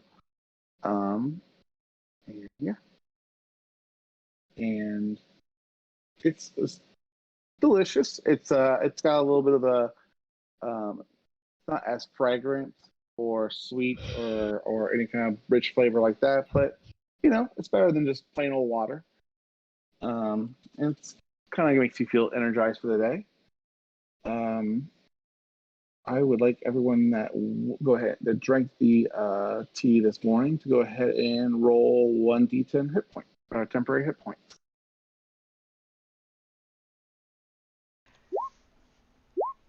Oh shit. She's lulling us into a false sense of security. She's gonna give us like the good tea first, and then after we like all start drinking it, she'll start putting poison in it, slow little doses. Yeah. Once she gives the first one away, the first one's always free. Oh yeah.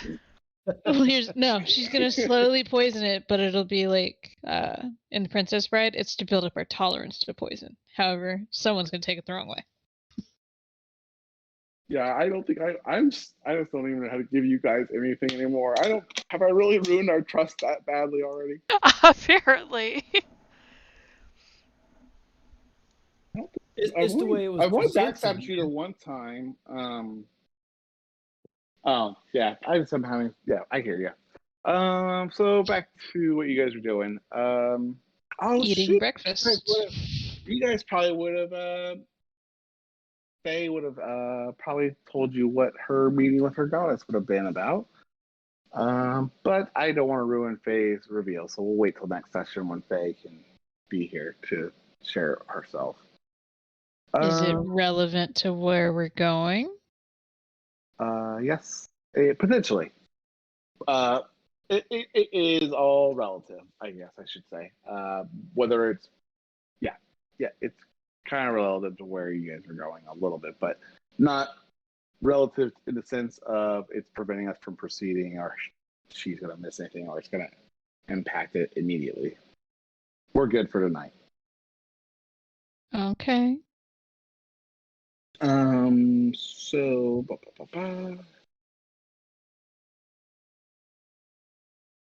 So I see everyone roll. So we have Anika, Cronus, Lorna. You drank it as well. And No, she didn't. I did not. Lorna just took the cup. Yep. You didn't Yep. drink it. Okay. Nope. Well, I just took it being polite. After the others drink their drink, and what do you do when they walk away? Do you just dump it out, or what do you do after you see Cronus and Anika drink it? Are you two feeling okay? I mean, I feel pretty good. Actually feel better than when I woke up. I mean, hot water can do that for you, but like nothing. You're not feeling off, or like. No, like I feel really good. No, yeah. Feel great. Like that for me was like a 10 out of 10. Well, it's like a 2 out of 10, but like could have been worse. Roll a persuasion check, Cronus.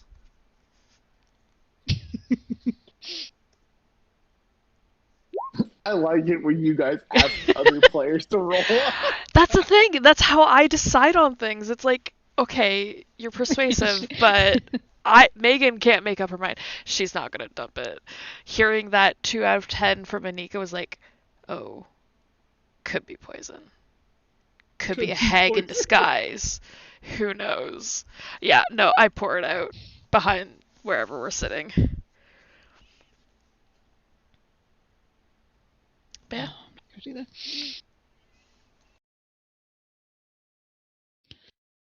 Okay. Well, is everyone ready to go tromping through a pixie forest hoping to find pixies? I guess so.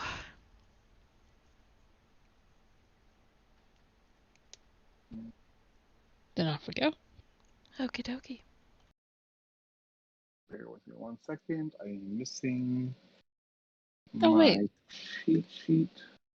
Lorna, did you want to tell us what your letter said at some point? Oh, that's right. Yeah, over breakfast, she probably would have been like, hey, so that letter? Yeah. From my brother, there was like a war out there. Like a full-on kind of thing. So Well, there was a war here.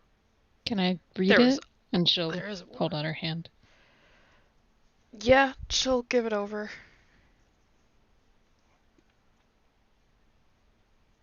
Take like a moment. Wait, so there's another tiefling? Yeah.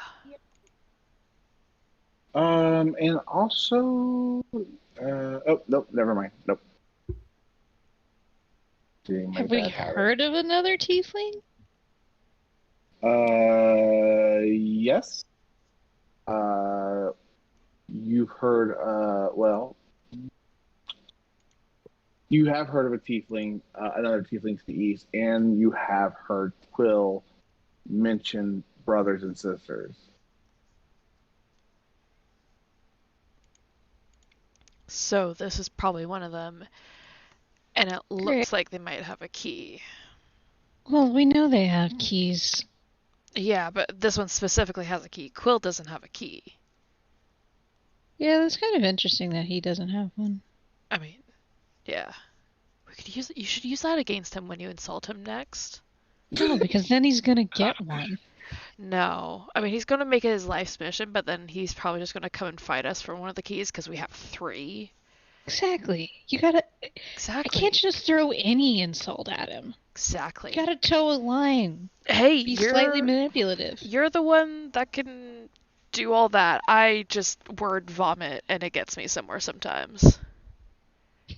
It gets you somewhere most of the time, just normally not where you want to be. Yeah, generally. That's kind of how it worked with my parents, so, you know. And here I am. So wait, this was the brother who was dealing with the Feywilds, right? Yeah. There is a chance that we could come at this from the other side. What do you mean? Well, while he's going to attack Blackbeard, us getting back to Anywhere, getting back to Espa would take time. And I mean, time moves different in the Feywild, but like, we could attack from, say, wherever these brambles are coming from, assuming we can stop them from coming out.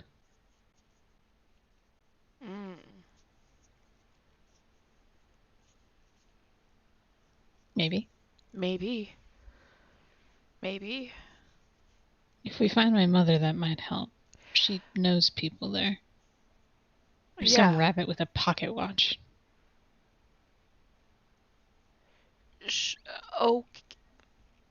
Okay. Feywild. Yeah, I don't do that shit. It was all fairy tales for me. Yeah, that essentially. Except they're real. And not always nice. Huh. Well, that would be good. I mean, I don't know how much more we can do here other than literally fight in a potential war. That. But that doesn't seem like most of our group's thing, so...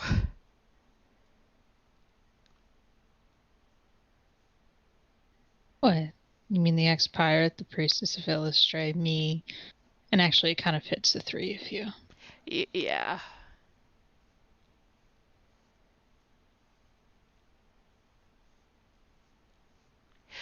No, But we do need to find at least three other keys. And I think some of them are probably going to be over in Yeznin, so. yeah. Actually, did your family have one? Would I know any of that, Oh. Nick? You have never heard mention of one. Okay. Is your family royalty is the question. How loud does she say that? Normal volume. Because as far as you understand, this is not a secret conversation. So you all will hear that. Let me, no. This is Not really. What did I plan for? You guys got this shit covered. Yeah. Sorry, I'm so used to it. A lot of personal shit out, alright? Right. Yeah. Not really. So does everyone in Galagos have red hair? Because I'm pretty sure I know one person who does, other than you. So everyone is part of this conversation. If you choose to be part of it, you have the option to. I mean, I assume we're all kind of sitting around together, so. Yeah. Okay. Yeah. So go ahead, keep going. I'm sorry to interrupt. Yeah. Okay. She's my aunt. Whatever. Yeah, that makes sense. So Merida may know. Yeah. Esmeralda may know. But I don't think they'd tell me. Well, I've never actually met your aunt, and I'm pretty sure she may not tell me over a sending spell. So that's probably an in-person conversation. Probably an in-person conversation. If I could send it, she might say something, but... Yeah, but, like, I honestly don't really know how secure that spell is. Yeah, and with me being, you know... Yeah, but you have the thing. Yeah, that's true. That's very true. I do have that. I mean, I could always try. We could buy another skull when we get somewhere. Hmm. And who knows? Yeah, I don't actually have the spell either, so... Yeah, we need spells.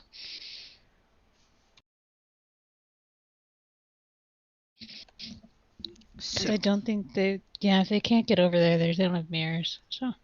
Mm-hmm. But, yeah, yeah. Surprise! Honestly, is that surprising? I don't know. I mean, it wasn't really that much of a surprise. I already knew. Yeah, well, that's because I told you.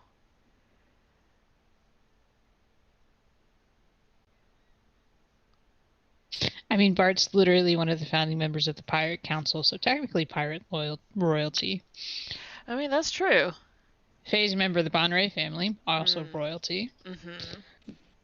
I was sort of adopted by the current royalty of Franzan, so... Oh, shit. Well, now, would you consider someone who makes a criminal syndicate royalty? Yeah, just criminal royalty. People. Yeah, well, guess I'll take it. Am I a prince, duke? Yeah. Should we call you Sir Black Bart? Honestly, you know, Marquis doesn't quite fit, but I really see you as a count. Count. Mm-hmm. Aye. I goes like with the it. hat. We're never going to hear the end of this.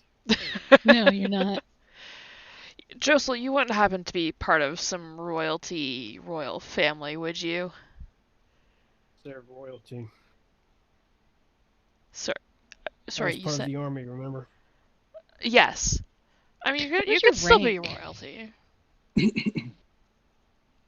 No. I'm just an average person. You are more than average, Josel. You build this fucking cart that, like, minimizes into a little box and then expands. First off, I made the card. I didn't make it do all the shrinky thing. But you still had the idea. None of us would have come No. up with that. No, I'm pretty sure y'all came up with that. I just went along with it because it wasn't half bad. No, you came up with it. No. I've come up with a lot of things. Nothing remotely as capable as this.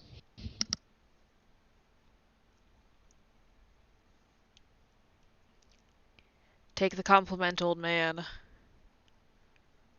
Not really. It's well deserved.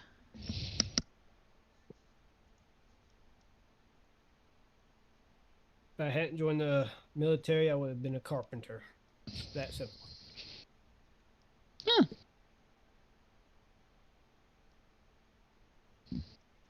And Cronus, you're not some dragon-born royalty, are you? I mean, as far as I know, I was founded, maybe, I don't know, somewhat adopted by a clan ran by a warlord that tormented people. So no? And then adopted by another clan that raised me as their own. So I would say I'm pretty far down the list. You could technically still be royalty, just To a The long dick. lost son. I mean, like The lost You're, heir. adopted. Yeah, lost heir. We don't know who your real parents are. Oh, that's shit. not- I I mean, hell, my mother's someone in the Feywild. My dad is a cobbler. I just happen to be close to the royal family. Yeah. mean, I guess sure the possibility's there, but I don't see it. I mean, You never know. I haven't even met that many of my people, so I mean, there's also the other option for you eventually becoming royalty. Sort of. I spit whatever I was drinking out. Yeah.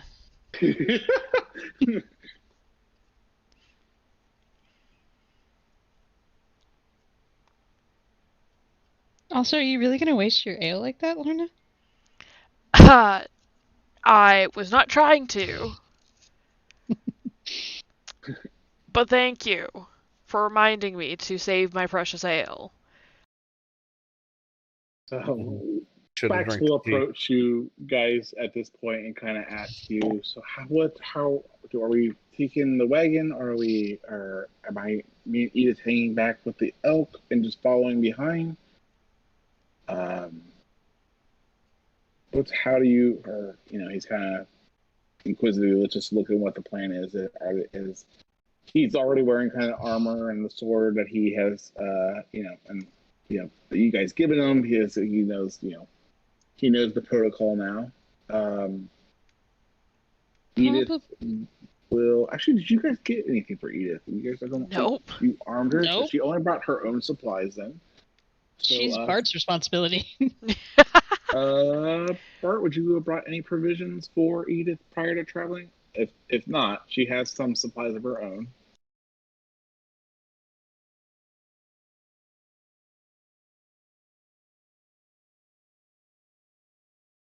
You're muted, Bart, just in case you're responding.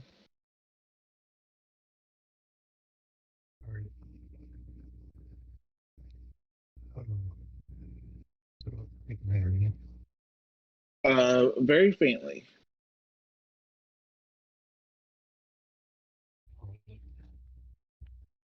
That's pretty quiet on my end still.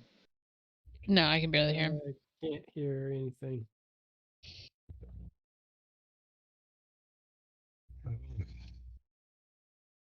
No, that wasn't better. No. Slightly. Mm-hmm. But it sounds like you're far away. Okay. No, it's all less tangled. So. Oh, there you go. Oh, perfect. All right. I forgot. So.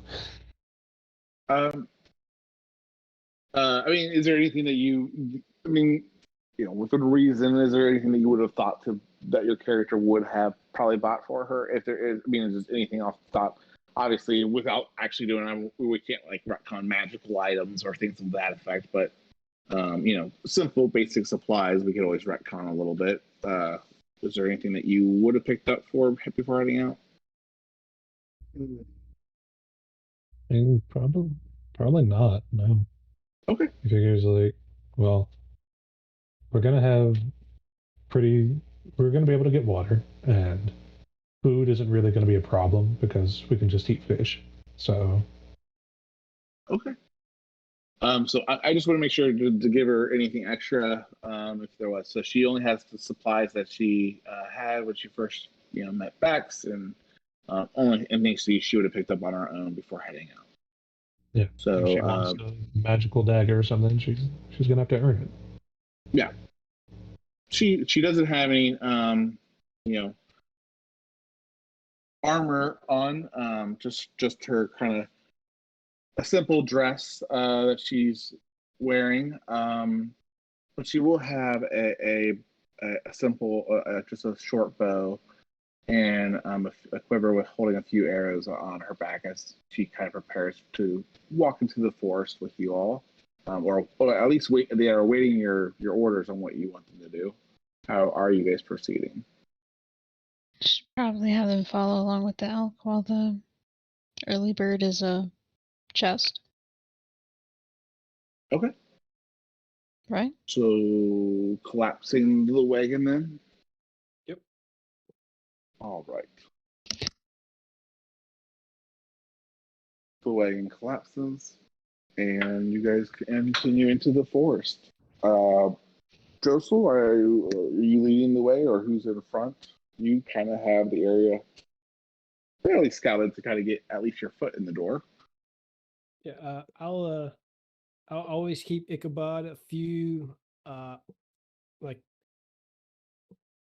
about I'll say 80 feet away, and he will telepathically communicate with me about what's up ahead as we're traveling along. Okay. All right. A few hours in, it's about midday. You've passed through this forest and kind of unveiling the forest as it was unveiled to Ichabod through Ichabod's eyes. In the early morning, you'll see different critters again awaking. No Feywild displacer beasts like that or anything immediately crosses your path, but you will see the occasional deer, fawn, drinking at a little water source, a little brook. You'll see other kind of animals playing around until eventually the tree and the plant life also starts to change and shift in color and in size. As you guys continue in, at this point, you're going to start to see again.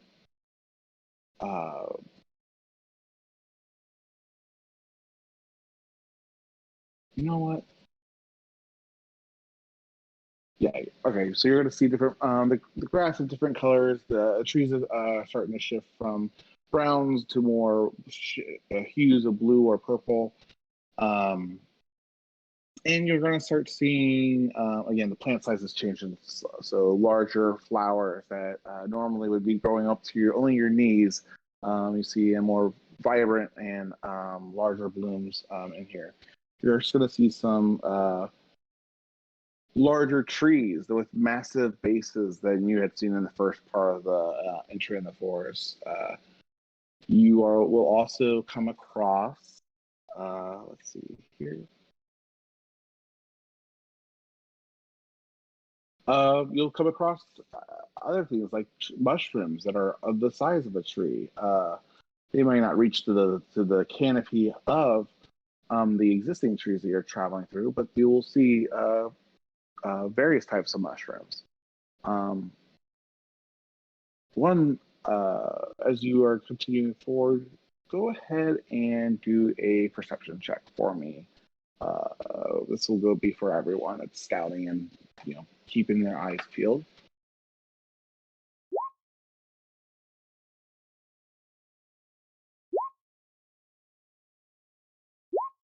Right.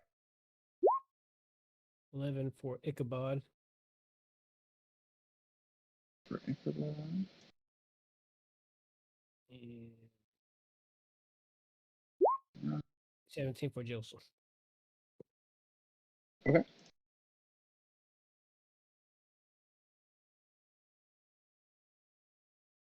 Ichabod is slacking.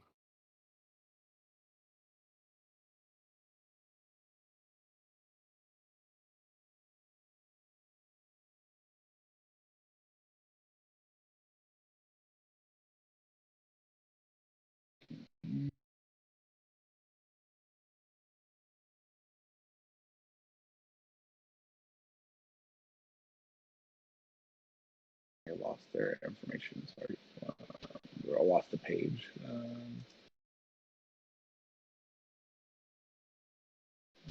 is it?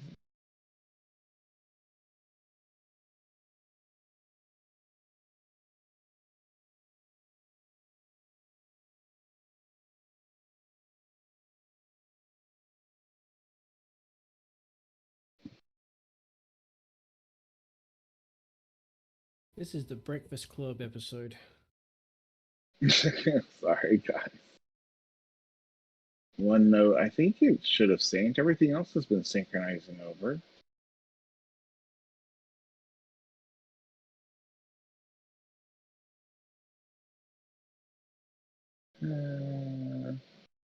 Okay. All right. Here, 17, 25, 17, 21, 22, 21. Okay. As you guys notice and are proceeding forward, it's besides seeing animals and critters around you, not seeing any other kind of, humans or other kind of fey creatures that have been rumored to exist until just a moment entering this next area where you will see, as you begin to notice these large mushrooms, you will see almost like a garden full of mushrooms and ahead. Again, varying different colors. You've got these beautiful blue ones with green spots, purple ones, red and white ones, ones with different types of striping and spots. And amongst this variety of blends of mushrooms, you'll see a older lady, a little woman-like figure, kind of moseying through this mushroom garden. You see her leaning over and picking some of these mushrooms from this field, and tucking it into her basket, her little basket that she's carrying. And she just seems to be kind of moseying about her business, humming to herself some kind of noise, some kind of song, uh, to herself, for herself to enjoy. She does not seem aware of you guys at the moment. Let me go ahead and reveal her on the map so you can see what she looks like. There are, move her up this here, and I will go ahead and reveal her her character sheet to you as well. Where the hell are you?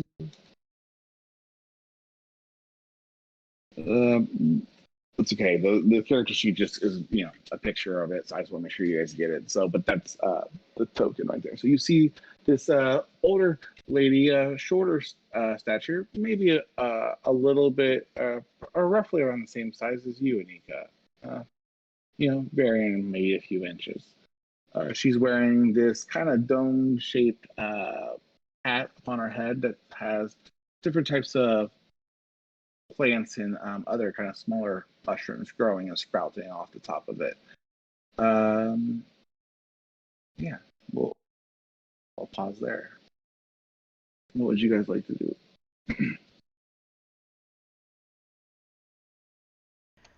Should we ask her where the fairies are, or like what exactly is our plan, Anika? Yeah, let's go ask her and pretend I definitely had a plan past to get here. And I just start walking. Oh shit. Okay. I'll walk with her. So I'm sorry. So Anika, you're walking and doing what? Walking rest towards are- the mushroom lady, Okay. Who else is walking with her? Lorna. Yeah, Joseph Yes. would go too. Yeah. Okay. Right. The six of you approach. You guys are. I know it doesn't sound like you guys are stealthing. Are you guys just walking right up to her and tapping her on the shoulder? How do you want to proceed? Or Well, does she notice us? she's got her back to you for the most part right now. You just kind of see her head, and when she does kind of turn to you, she seems really just kind of focused on what she's working on. As you get closer, even closer to her, she will eventually see you. I was just curious if you guys are trying to call out to her. We'll or... just clear our throat. Yeah, not if she Okay. notices us first. Okay. That's kind of what's wondering. Is she startled by your presence, or is it pretty clear that you're approaching? So, Rush her, sword swinging. yeah, we're fighting something tonight. God damn it! No. As you guys approach and clear your voice, it does. It's unexpected. She doesn't, scream or anything, but she definitely is just kind of. Oh, I wasn't expecting to see you there, in her reaction on her face, and you see this Orly like kind of spill a few of the mushrooms that she had been picking out of her basket. Some again of the different colors. And she immediately picks them up and puts them on. She looks at you and she goes, "My goodness, what? Where have you all wandered from?" And she finishes picking up the one she spilled.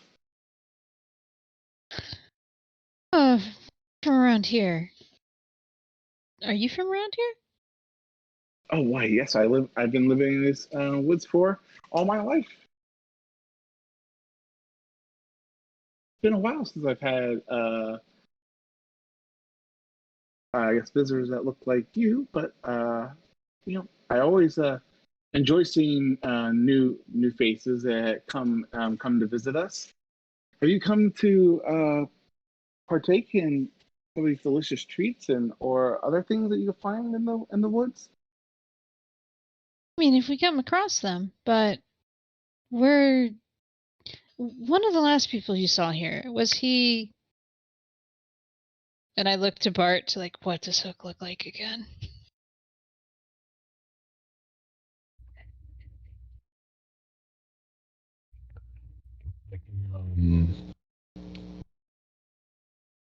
What does what look like? I'm sorry. Look to Bart, what... And the look on my face just says, what does Hook look like?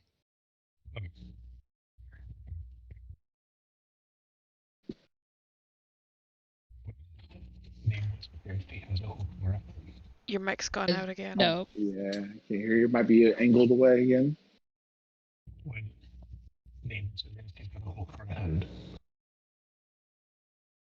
That was slightly better, but keep messing with your mic a little bit.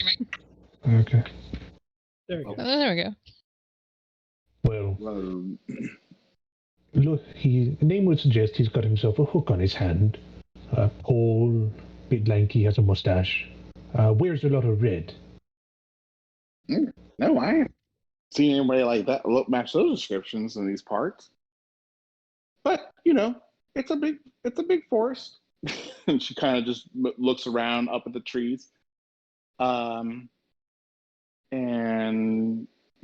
pauses, kind of spaces out for a moment, and then kind of realizes that she's still talking to someone. Looks back at you, and goes, "So what brings you here? What can old lady Yodi help you with?"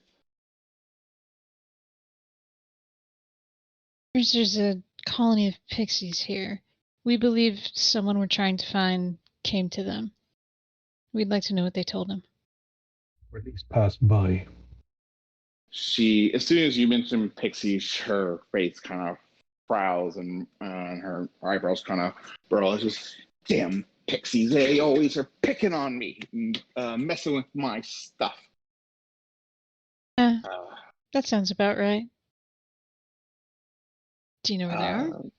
I try to stay away from them, or they'll make you regret it, and I try to make them regret it wherever I can. And she kind of pulls out like a fly swatter like object out of her bag, and she goes, whack, and she goes, takes it right out.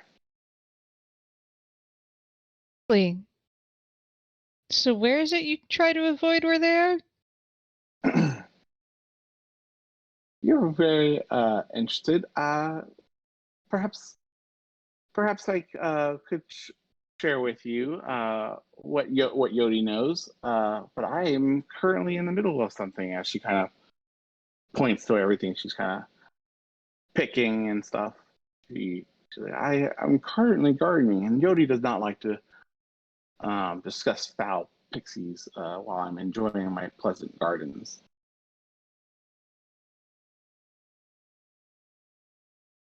Perhaps if you could make my chores quicker, we might have more time to discuss your pixie matter a little further. I thought you didn't know where they were. I said I don't like them. So you do know where they are. Oh my goodness. These mushrooms aren't going to get, there are just so many of them. And she just kind of bends over and picks a few more up. You'll see that she's like,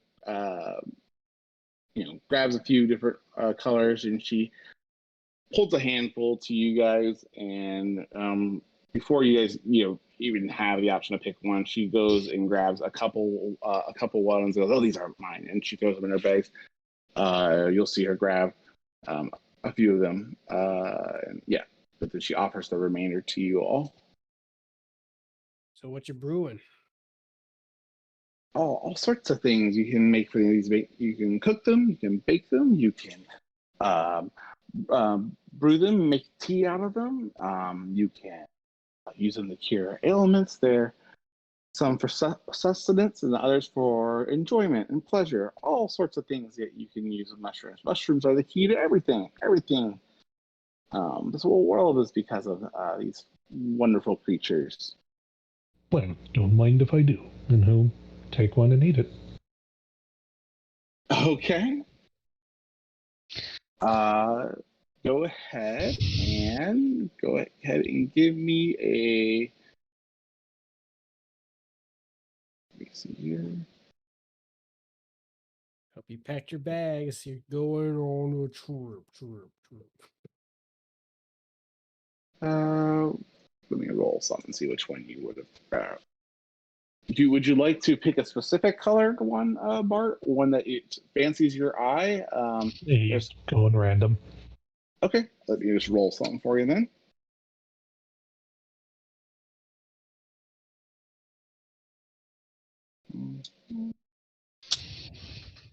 All right. So you would have plucked a beautiful purple one out of her hand. She immediately eyes kind of smile and light up. She goes, "That's a wonderful one. You picked the right one to choose." And you go bottoms up. I will need a Constitution saving throw, please. I am immune to poison. I understand, but you are not immune to. Well, I guess you kind of are, but for my own sanity, we'll see how this plays out. Maybe not so much a poisoning effect, but it still may register at some capacity for you. It tastes kind of like earthy, kind of death a little bit, as you would imagine, like trees or other kind of plant life that it has consumed and fed off. It's just got a very earthy taste, and but you swallow it and it passes through you like normal food and drink do for you, not doing a whole lot for the experience, but visually, you've appeased Yodi. She kind of looks at you, tilts her head a little bit. She goes, "Oh, you've had these before. You've already built up a tolerance. Good for you. You will have a great time in the forest.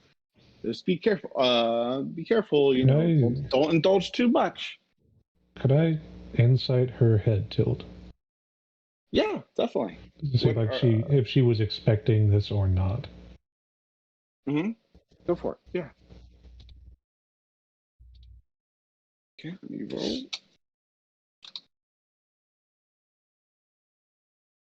roll. Yeah, you seem like she's, she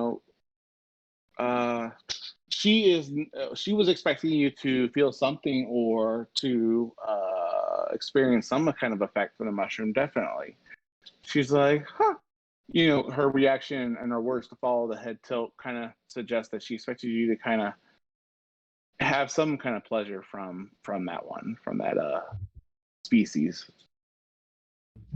Thinking like, oh, she was expecting me to like choke and die from poison. That was my thought. You seem that her surprise is interest, but not. You don't get any malicious intent from her reaction. Like, oh damn, I almost got one. Yeah. She has a few other colors in her hands. You see one of every color of the rainbow. If anyone else would like to try one. Just be ready. They must be freshly picked. They still taste like dirt. Oh, those are the best kind, but you know what? Not for everyone. Some people like them to be cooked and prepared. They're wonderful. The only ones I don't cook are the red ones. Those are gross and they are always nasty. And they're the ones that seem to give me the most problems. They overrun all the rest of these beautiful, delicious, wonderful mushrooms. They make the others taste like taste awful. If you were to help old Yodi fill several baskets full of mushrooms and take care of all those nasty red ones for me, I would be the happiest lady, and I would be more than pleased to talk to you more about your pixies. Are you meaning in like? See, I'm just going to come out and say it. Are you a hag? How dare you! No, but literally. And haven't we only ever seen them in like 3?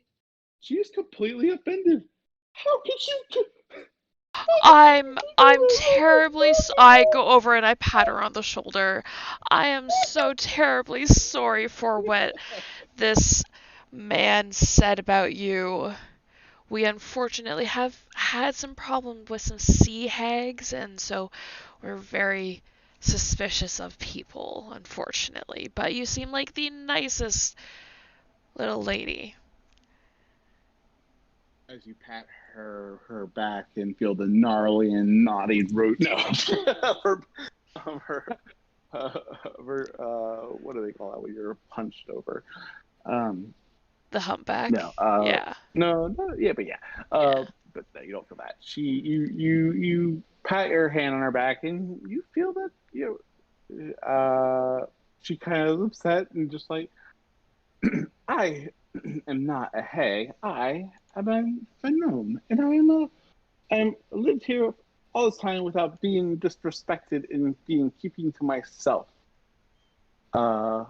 You will not have any of my delicious treats. And she kind of turns her body away from you and throws the remainder of the other mushrooms back at her sack.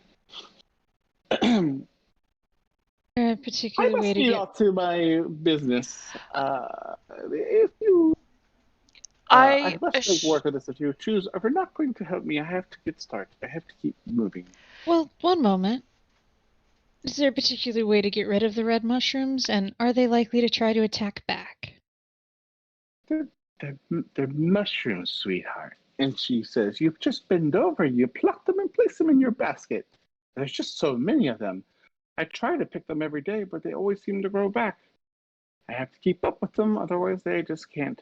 They kind of go crazy. And she kind of looks at some of the bigger ones that are just massive now and tree-like. I mean, to be fair, last time we saw mushrooms was in the Underdark, and yeah, they could talk, so. Oh, I've met.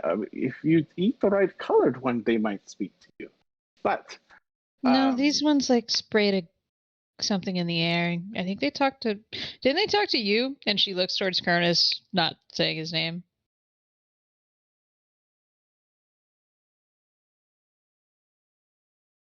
Yes, they did. Hmm? None has spoken to me unless I've already partaked in some of the shrooms I was picking. But, and she'll say, I need all the variety of all the different mushrooms. Again, it's impossible to pick every single one, but I do try to get a couple bushels of each color every day. But I make sure, even if I don't get every color, I get those nasty red ones out of my garden. They've ruined the whole lot, and and she just seems, they're awful. She said they taste awful, and they ruin the rest of the mushrooms. Makes them less potent and less enjoyable and less delicious. And if we help you with this, you'll tell us where the pixies are and answer our questions about them? I'll do one better. I will be able to give you. She goes. I'll do one better. I will put a word in for someone that might be able to take you directly to where you're to this pixie gathering place that you speak of.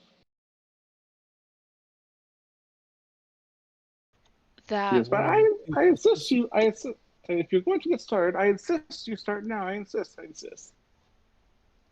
Sort of flick my hand, and a mage hand comes out and starts picking red mushrooms. Okay. She goes, I once you are done, come. I live, and she points over in a westerly direction. Next to the fallen tree, you'll see a large mushroom where I've made my wonderful home out of. Please come there once you are done. There's many fields, and she kind of, you guys are working in this immediate area, and there's a lot of mushrooms. She points over the other direction, over to your right shoulder, and you can kind of just see the mushrooms kind of sprawling further and further away. It goes for quite a bit. She goes, it's impossible for me to pick them all in one day, but I'm sure that you six could make quick work for old Lady Yodi. And she'll say, come back this evening and I will make you all wonderful supper, and we will make teas and other fantastic things. And as long as you make sure to get all the red ones, we will have a wonderful evening. And we'll talk about those fairies once more. And she just kind of smiles to herself. Is there anything you guys want to do before she wanders away in the direction she pointed her home in? Can I insight if this is not a trick? Yeah. Can I get it? Like, yeah, is it even possible to get all these mushrooms? Yeah, go ahead. 1 sec.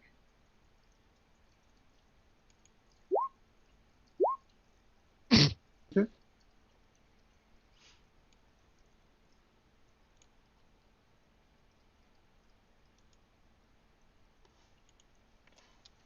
You don't get any malicious intent, or you don't get any trickery or anything like that. I don't. So you're just wondering if she is expecting you to fill the entire bat, pick. No, I want to see if she's setting us up to fail. No, she totally expects you guys to to pick all the mushrooms, or pick as many, or again, she specified she wants a couple bushels of different varying color, but the only thing that she was only a hard ask was that you guys you pick out all the red ones and clean them out. Those are the ones she's the most adamant about. And as it sprawls away, we're not talking fields, but it's almost like a trail, almost kind of winding and bending in and out of the trees and into the tree line off in that distance. So there are quite a few that you see visibly, but it's not like a 50 by 50 acre of nothing but mushrooms. I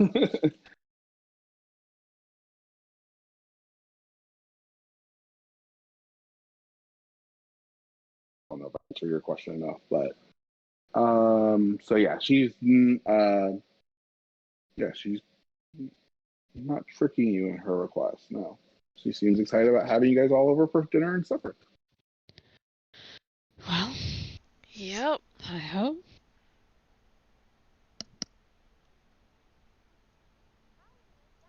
We got this. Bax and Edith are kind of looking at each other very nervously, way in the back, kind of hanging back, trying to figure out what's going on. Edith is kind of paying attention to some of the conversation, but she seems really kind of excited and looking at all the different plant life and mushrooms. She goes, she's just taking that all in right now. Yeah. It's going to be your first little test. He's going to take his coin purse off, and let's see. There are 1, 2, 3, 5. Okay.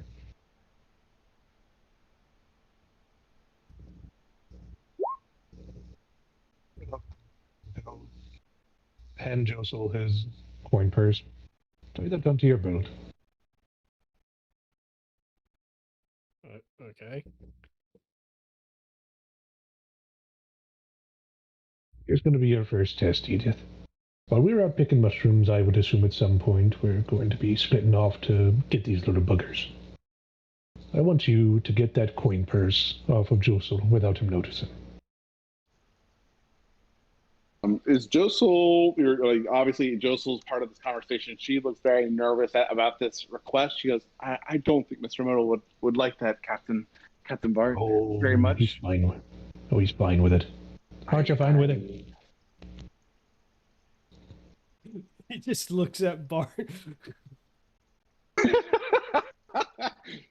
You gonna be a sourpuss now?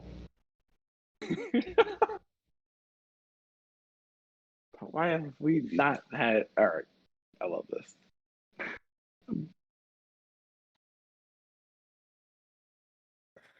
What does Bart, or I'm sorry, what does Josel say? I guess.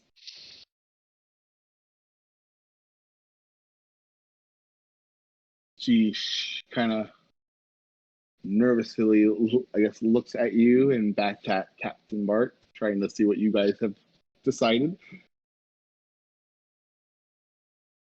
Well, Why am I part of this? because you're the most watchful. I'm not sure that's true.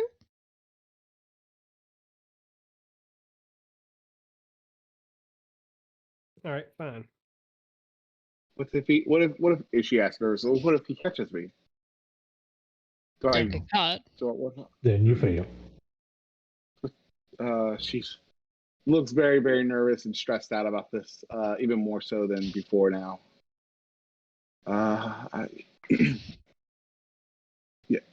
Yeah. Kid, you'll be fine. No problem. And she just kind of. I'll give you one Yeah. tip. You always do it when they least expect it. Okay. I will have Ichabod sit on her shoulder. And the moment she gets about 10 feet close to me, Ichabod will notify me. And you can try as many times as you like. I just want it by sundown.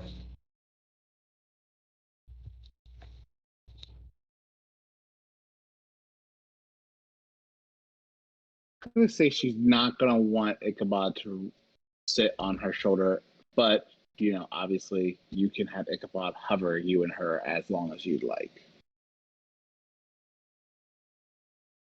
All right, that's fair.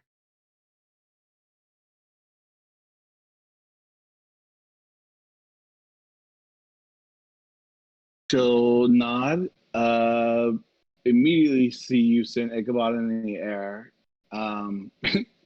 She just kind of has a quick,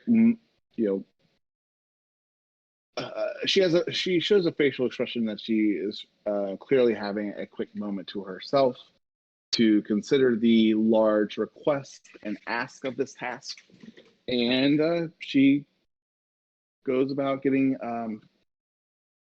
You know what? Yodi would have left you guys a couple bags and stuff to collect all the mushrooms and stuff to do. She would have brought some for herself to do the work, but now that she's got hired hands, she would have handed it several to you all. So she grabs a bag and starts picking mushrooms of various color, primarily focusing on, keeping an eye out for those nasty red ones that Yodi hates. Anything else you guys would like to do as you guys start to kind of pick the mushrooms in these No, fields? Joseph ain't picking nothing.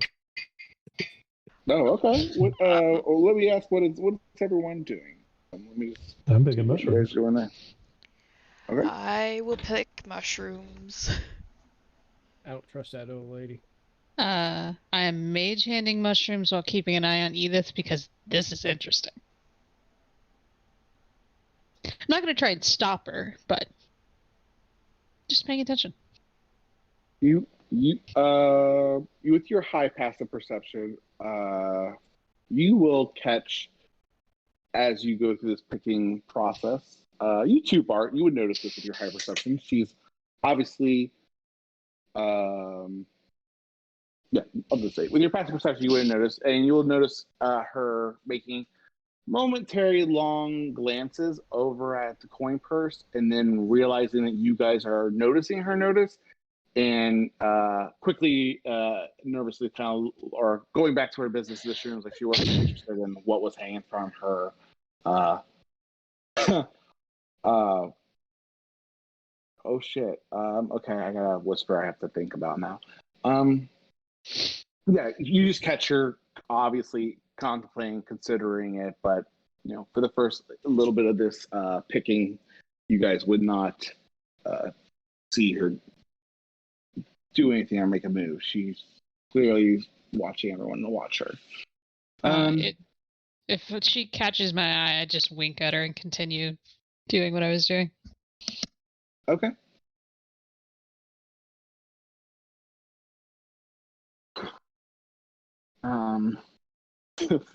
God damn it, the person that whispered me this, because now it changes things quite a bit. Right. I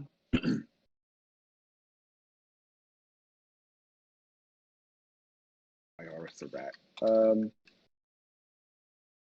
Now remember, Ichabod's watching her like a hawk, even though he's an owl.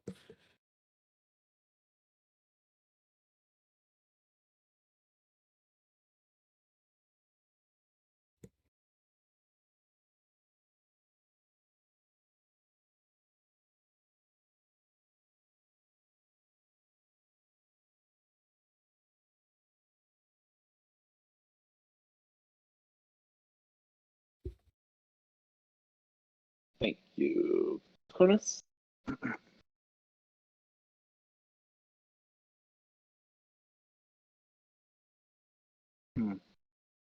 Okay. All right. You guys continue to pick the mushrooms that Yodi has tasked you with, and start to follow the long, trail.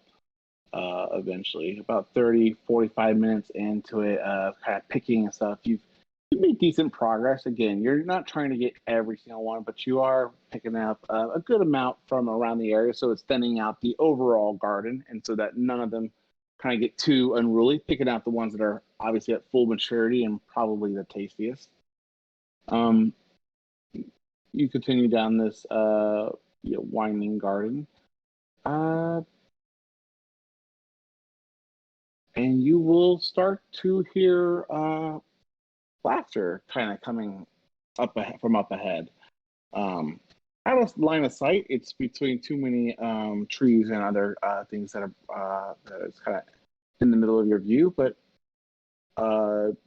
you could pursue further on closer quietly if you wish, or however you would like to proceed. How would you guys like to move forward? I'll push my Quietly. pursuit forward. Yeah. Yeah. I think Bart and I at the same time just whoosh. Just stealth. Yeah. Okay. All right. Yeah.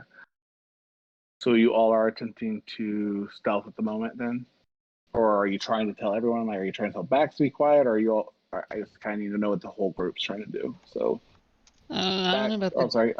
Bart and Anika said We're stealthing going or forward. just quietly? We're stealthing. Stealthy. With the entire group or just the two? If they come and they're loud, we're gonna tell them stop, isn't it? Yeah. Okay. What are you doing? Cronus, Josel, and Lorna. I'm just going to continue picking the mushrooms around where Joe stole and all them are. I'm not going to move forward. Okay. Lorna? Yeah, I'm just kind of picking mushrooms wherever, kind of looking at the other two, like, she's gonna use the hearing of whispers to message to Cronus. Why are they being sneaky? What? Okay. I don't know. Okay. I'll just... Hey, Joseph, why don't you send Ichabod up to go see what the laughter is? Over top, just in case those other two are caught. I'll go check on them myself. Okay. So you pursue, you're going to follow Anika and Bart then? Sure. Are you approaching at regular speed? Or are you attempting to Normal match, speed. like, be sneaky as them? Okay. I'm just walking to them. So are you walking right next to them, or are you kind of walking, just following along off a little bit of distance away? I'm trying to figure out, like, are they sneaking and you're just like walking alongside them? Like, what are you guys doing? Yeah, I'm doing that. I'm walking up to them like, what are you doing? Figuring out what's laughing in a fey forest. Why are you walking normally? You think you're stealthing in a fey forest? But Brian, then you come along with your clinking and clattering armor. Yeah, obviously not anymore.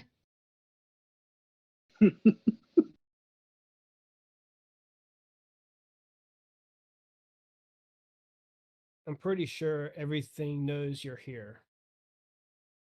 You think everything in the forest talks to each other? People barely do that. Why would a forest? Grow it or something.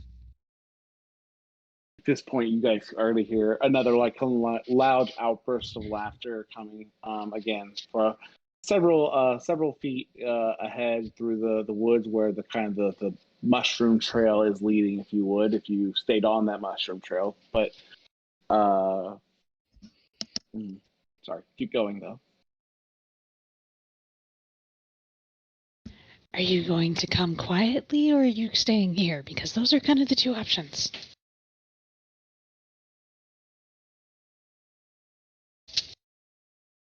And exactly what are you going to do when you get there? Figure out what the fuck it is.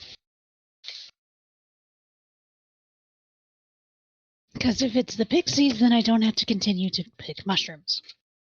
If it's pixies, would you be able to see it? That depends if they're trying to hide or not, but considering they're laughing out in the open. All right. If it's something else that wants to fight, we can deal with it by calling for help. Exactly. Hey. We are two perfectly capable people. I mean, maybe I could take them, but I'm good in a group. I'm better at one-on-ones.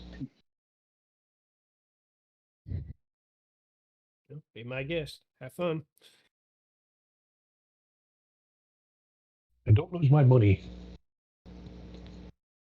No, by all means, lose it. The kid could use it. Oh. I mean, don't just lose it in the forest. Oh, yeah, don't do that. Speaking of which, you're making her a thief now? She's not suited for the pirate's life. No need to be a swashbuckler. Huh. But I'll get her up and good, and then she can decide what she wants to be. That's fair. Teach her the tricks of the trade and all. Yeah, how to go quietly and all of that. Smart. Aye. So, Anika, you got a 20 or 21. Art, you got a 14. No, I have She has 27. the Cloak of Elvenkind. Yeah. Oh, that's right. I forgot you guys got that. So 27 and 14. Mhm. And Joseph, are you going stealth with them, or what are you doing? What is your decision? I'm sorry. I'm going back. Okay. I mean, you guys are all kind of continuing along the mushroom trail to pick up the red ones and stuff like that, or what else are you guys trying to do? Like, are you guys are also aware of the laughter coming up from ahead? Are you guys just going to pause on the trail until they come back with information, and just keep picking what's in your immediate area? Just imagine you all are kind of moving naturally down through this. I mean, I'm just going to continue picking until we have a good reason to stop. Okay. Go ahead and everyone give me survival checks too while we're at it. We'll just see how fast and how thorough you all are being as a group. So kind of like a group effort here. So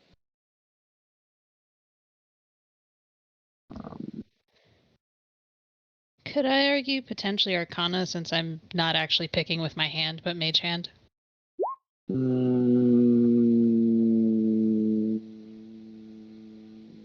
No, because you still need to know how to harvest it, which would be, I would say, I would make I would make I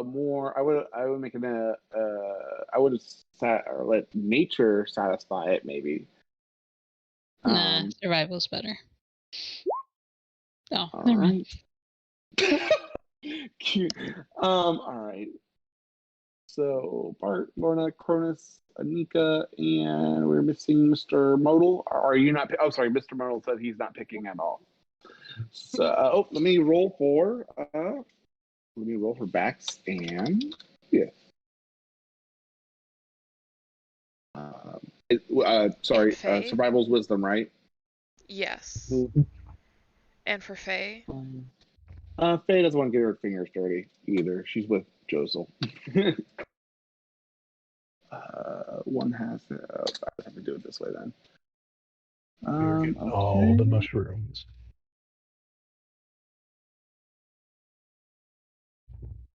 Okay. You know what? Make a perception check, Josel. It's a perception check. Okay. Okay. Ichabod, but he's too busy keeping an eye on. I'm sorry. For Ichabod and yourself. Well, Ichabod, like I said, Ichabod is keeping an eye on her.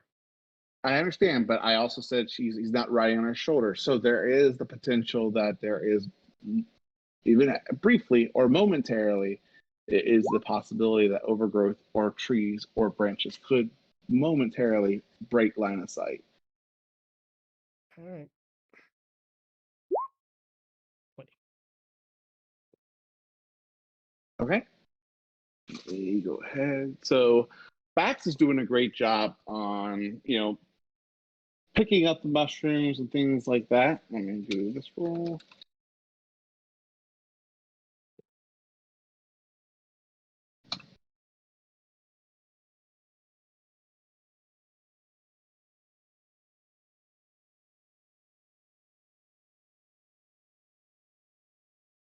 All right, you know what that. Okay. And you'll see that at some point, you're noticing that Joseph, Ichabod will be kind of paying attention to, as you directed him to Edith. And when you're not looking through Edith in his eyes, so you can't get a detailed record of what he sees or not. But you will be alerted by the noise of Ichabod kind of making that screech noise. Or no, I'm sorry, it's not. She's not here. You said just when it screeched, but Ichabod will momentarily lose sight of Edith, who's trying to step into the tree line a little bit more from the edge of the mushroom garden, and was obviously trying to be clever enough to hide or try to break the line of sight with the owl, but she clearly failed. As she kind of tucked herself around the tree and tried to obscure herself in like the rooting of the tree that she could kind of wedge herself into. Although it's not a bright red, the dark red of her dress kind of is easily detectable by Ichabod, and Ichabod will see her hiding place. She kind of realizes she's caught, pulls herself out, and kind of returns back to the trail, trying to continue her harvesting.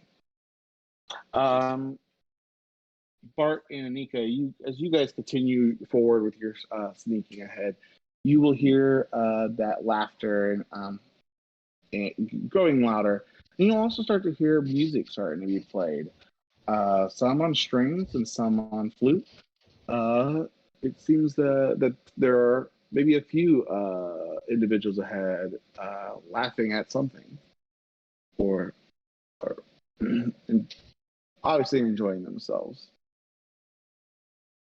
Okay. You guys want to continue forward? Go ahead and do one more stealth check for me. You guys are probably within 100 feet, and you imagine that you're going to probably be able to see. I forget if I have. No, I don't have a marked one of inspiration. Want to use one of the group tokens? You guys have fate tokens still. Yeah, let me see how many you have left. It's the end of the session, might as well. Yeah, go for it. Better.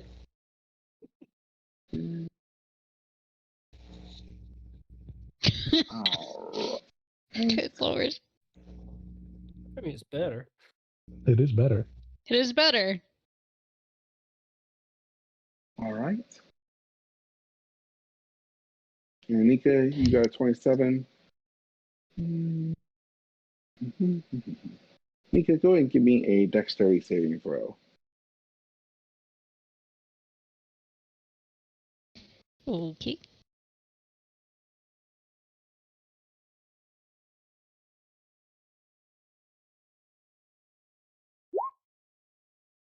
Ooh.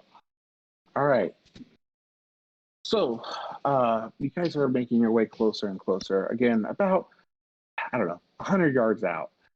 And the music is getting, and not louder, but just, it's getting clearer as you guys are moving closer. And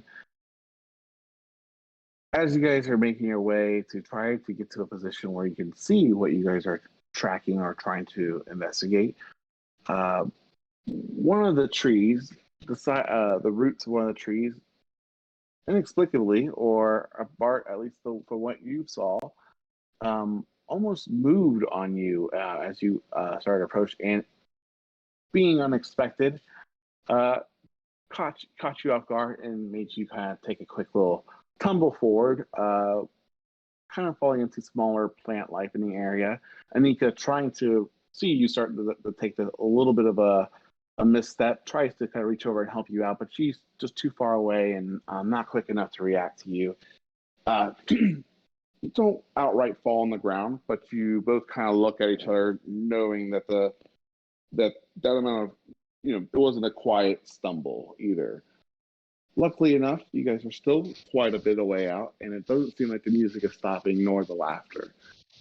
You guys can continue forward. You guys are going to make one more stealth check as you kind of approach the tree line to kind of pop your heads through or listen closer, but you are hearing at least the voices of 4, maybe 5 individuals. All are speaking to one another in what sounds to be elf-like, but not elven. You guys would have heard this speech before. It's clearly Sylvan being spoken, and followed by bursts of laughter and again more music playing. You guys are roughly I would say at this point 80 feet out. Would you guys like to continue forward to the voices I'm gonna like and the music? head towards. Yeah, I'll like go up to Bart's head and just go, do you want to keep going? Because if you do, you should probably not be seen. And I hold out my hand. 30. So we're gonna keep going? 1, 2, 3, and it goes. Hang on. I grab his hand and cast invisibility on him. Okay. So that way he'll have advantage on his stealth check. Okay, so who's going first, or who's all going towards the voices? Are you guys still staying hidden in the tree line, or? Yeah, we're both going, but he's invisible now. So I have no clue where he is, but quietly. Go ahead and give me stealth checks from both of you, please.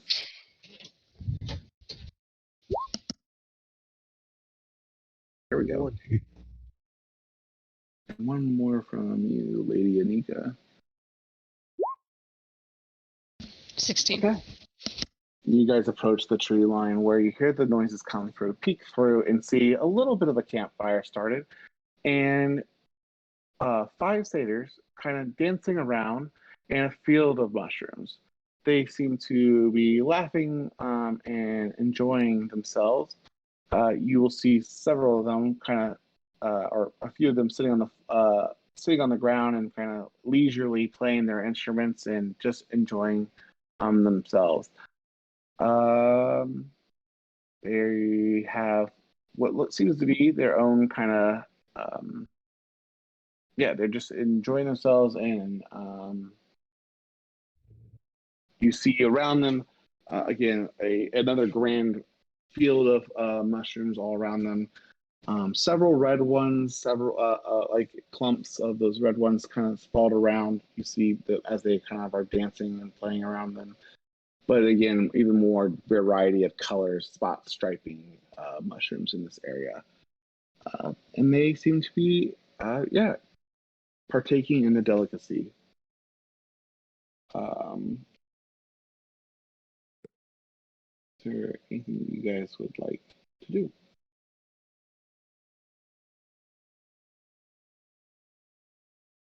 No, I don't So have you know what? anything. That would be it's 10:33. I think that's the perfect time to call the end of session. So we'll leave off on you guys kind of peeking through the veil or through the tree line into where the voices are coming from to see these satyrs partying and enjoying themselves. And you guys that way you guys can kind of think about it. If there's anything you guys want to do between now and the next time we play, and which won't be next week because Josel is hosting our one shot next week, but it will be the week following. Is that good with everyone, or did you guys want to resolve this real quick? No, that's fine.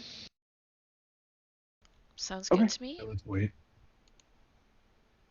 Also remember that. Also remember everyone. You can have up to 7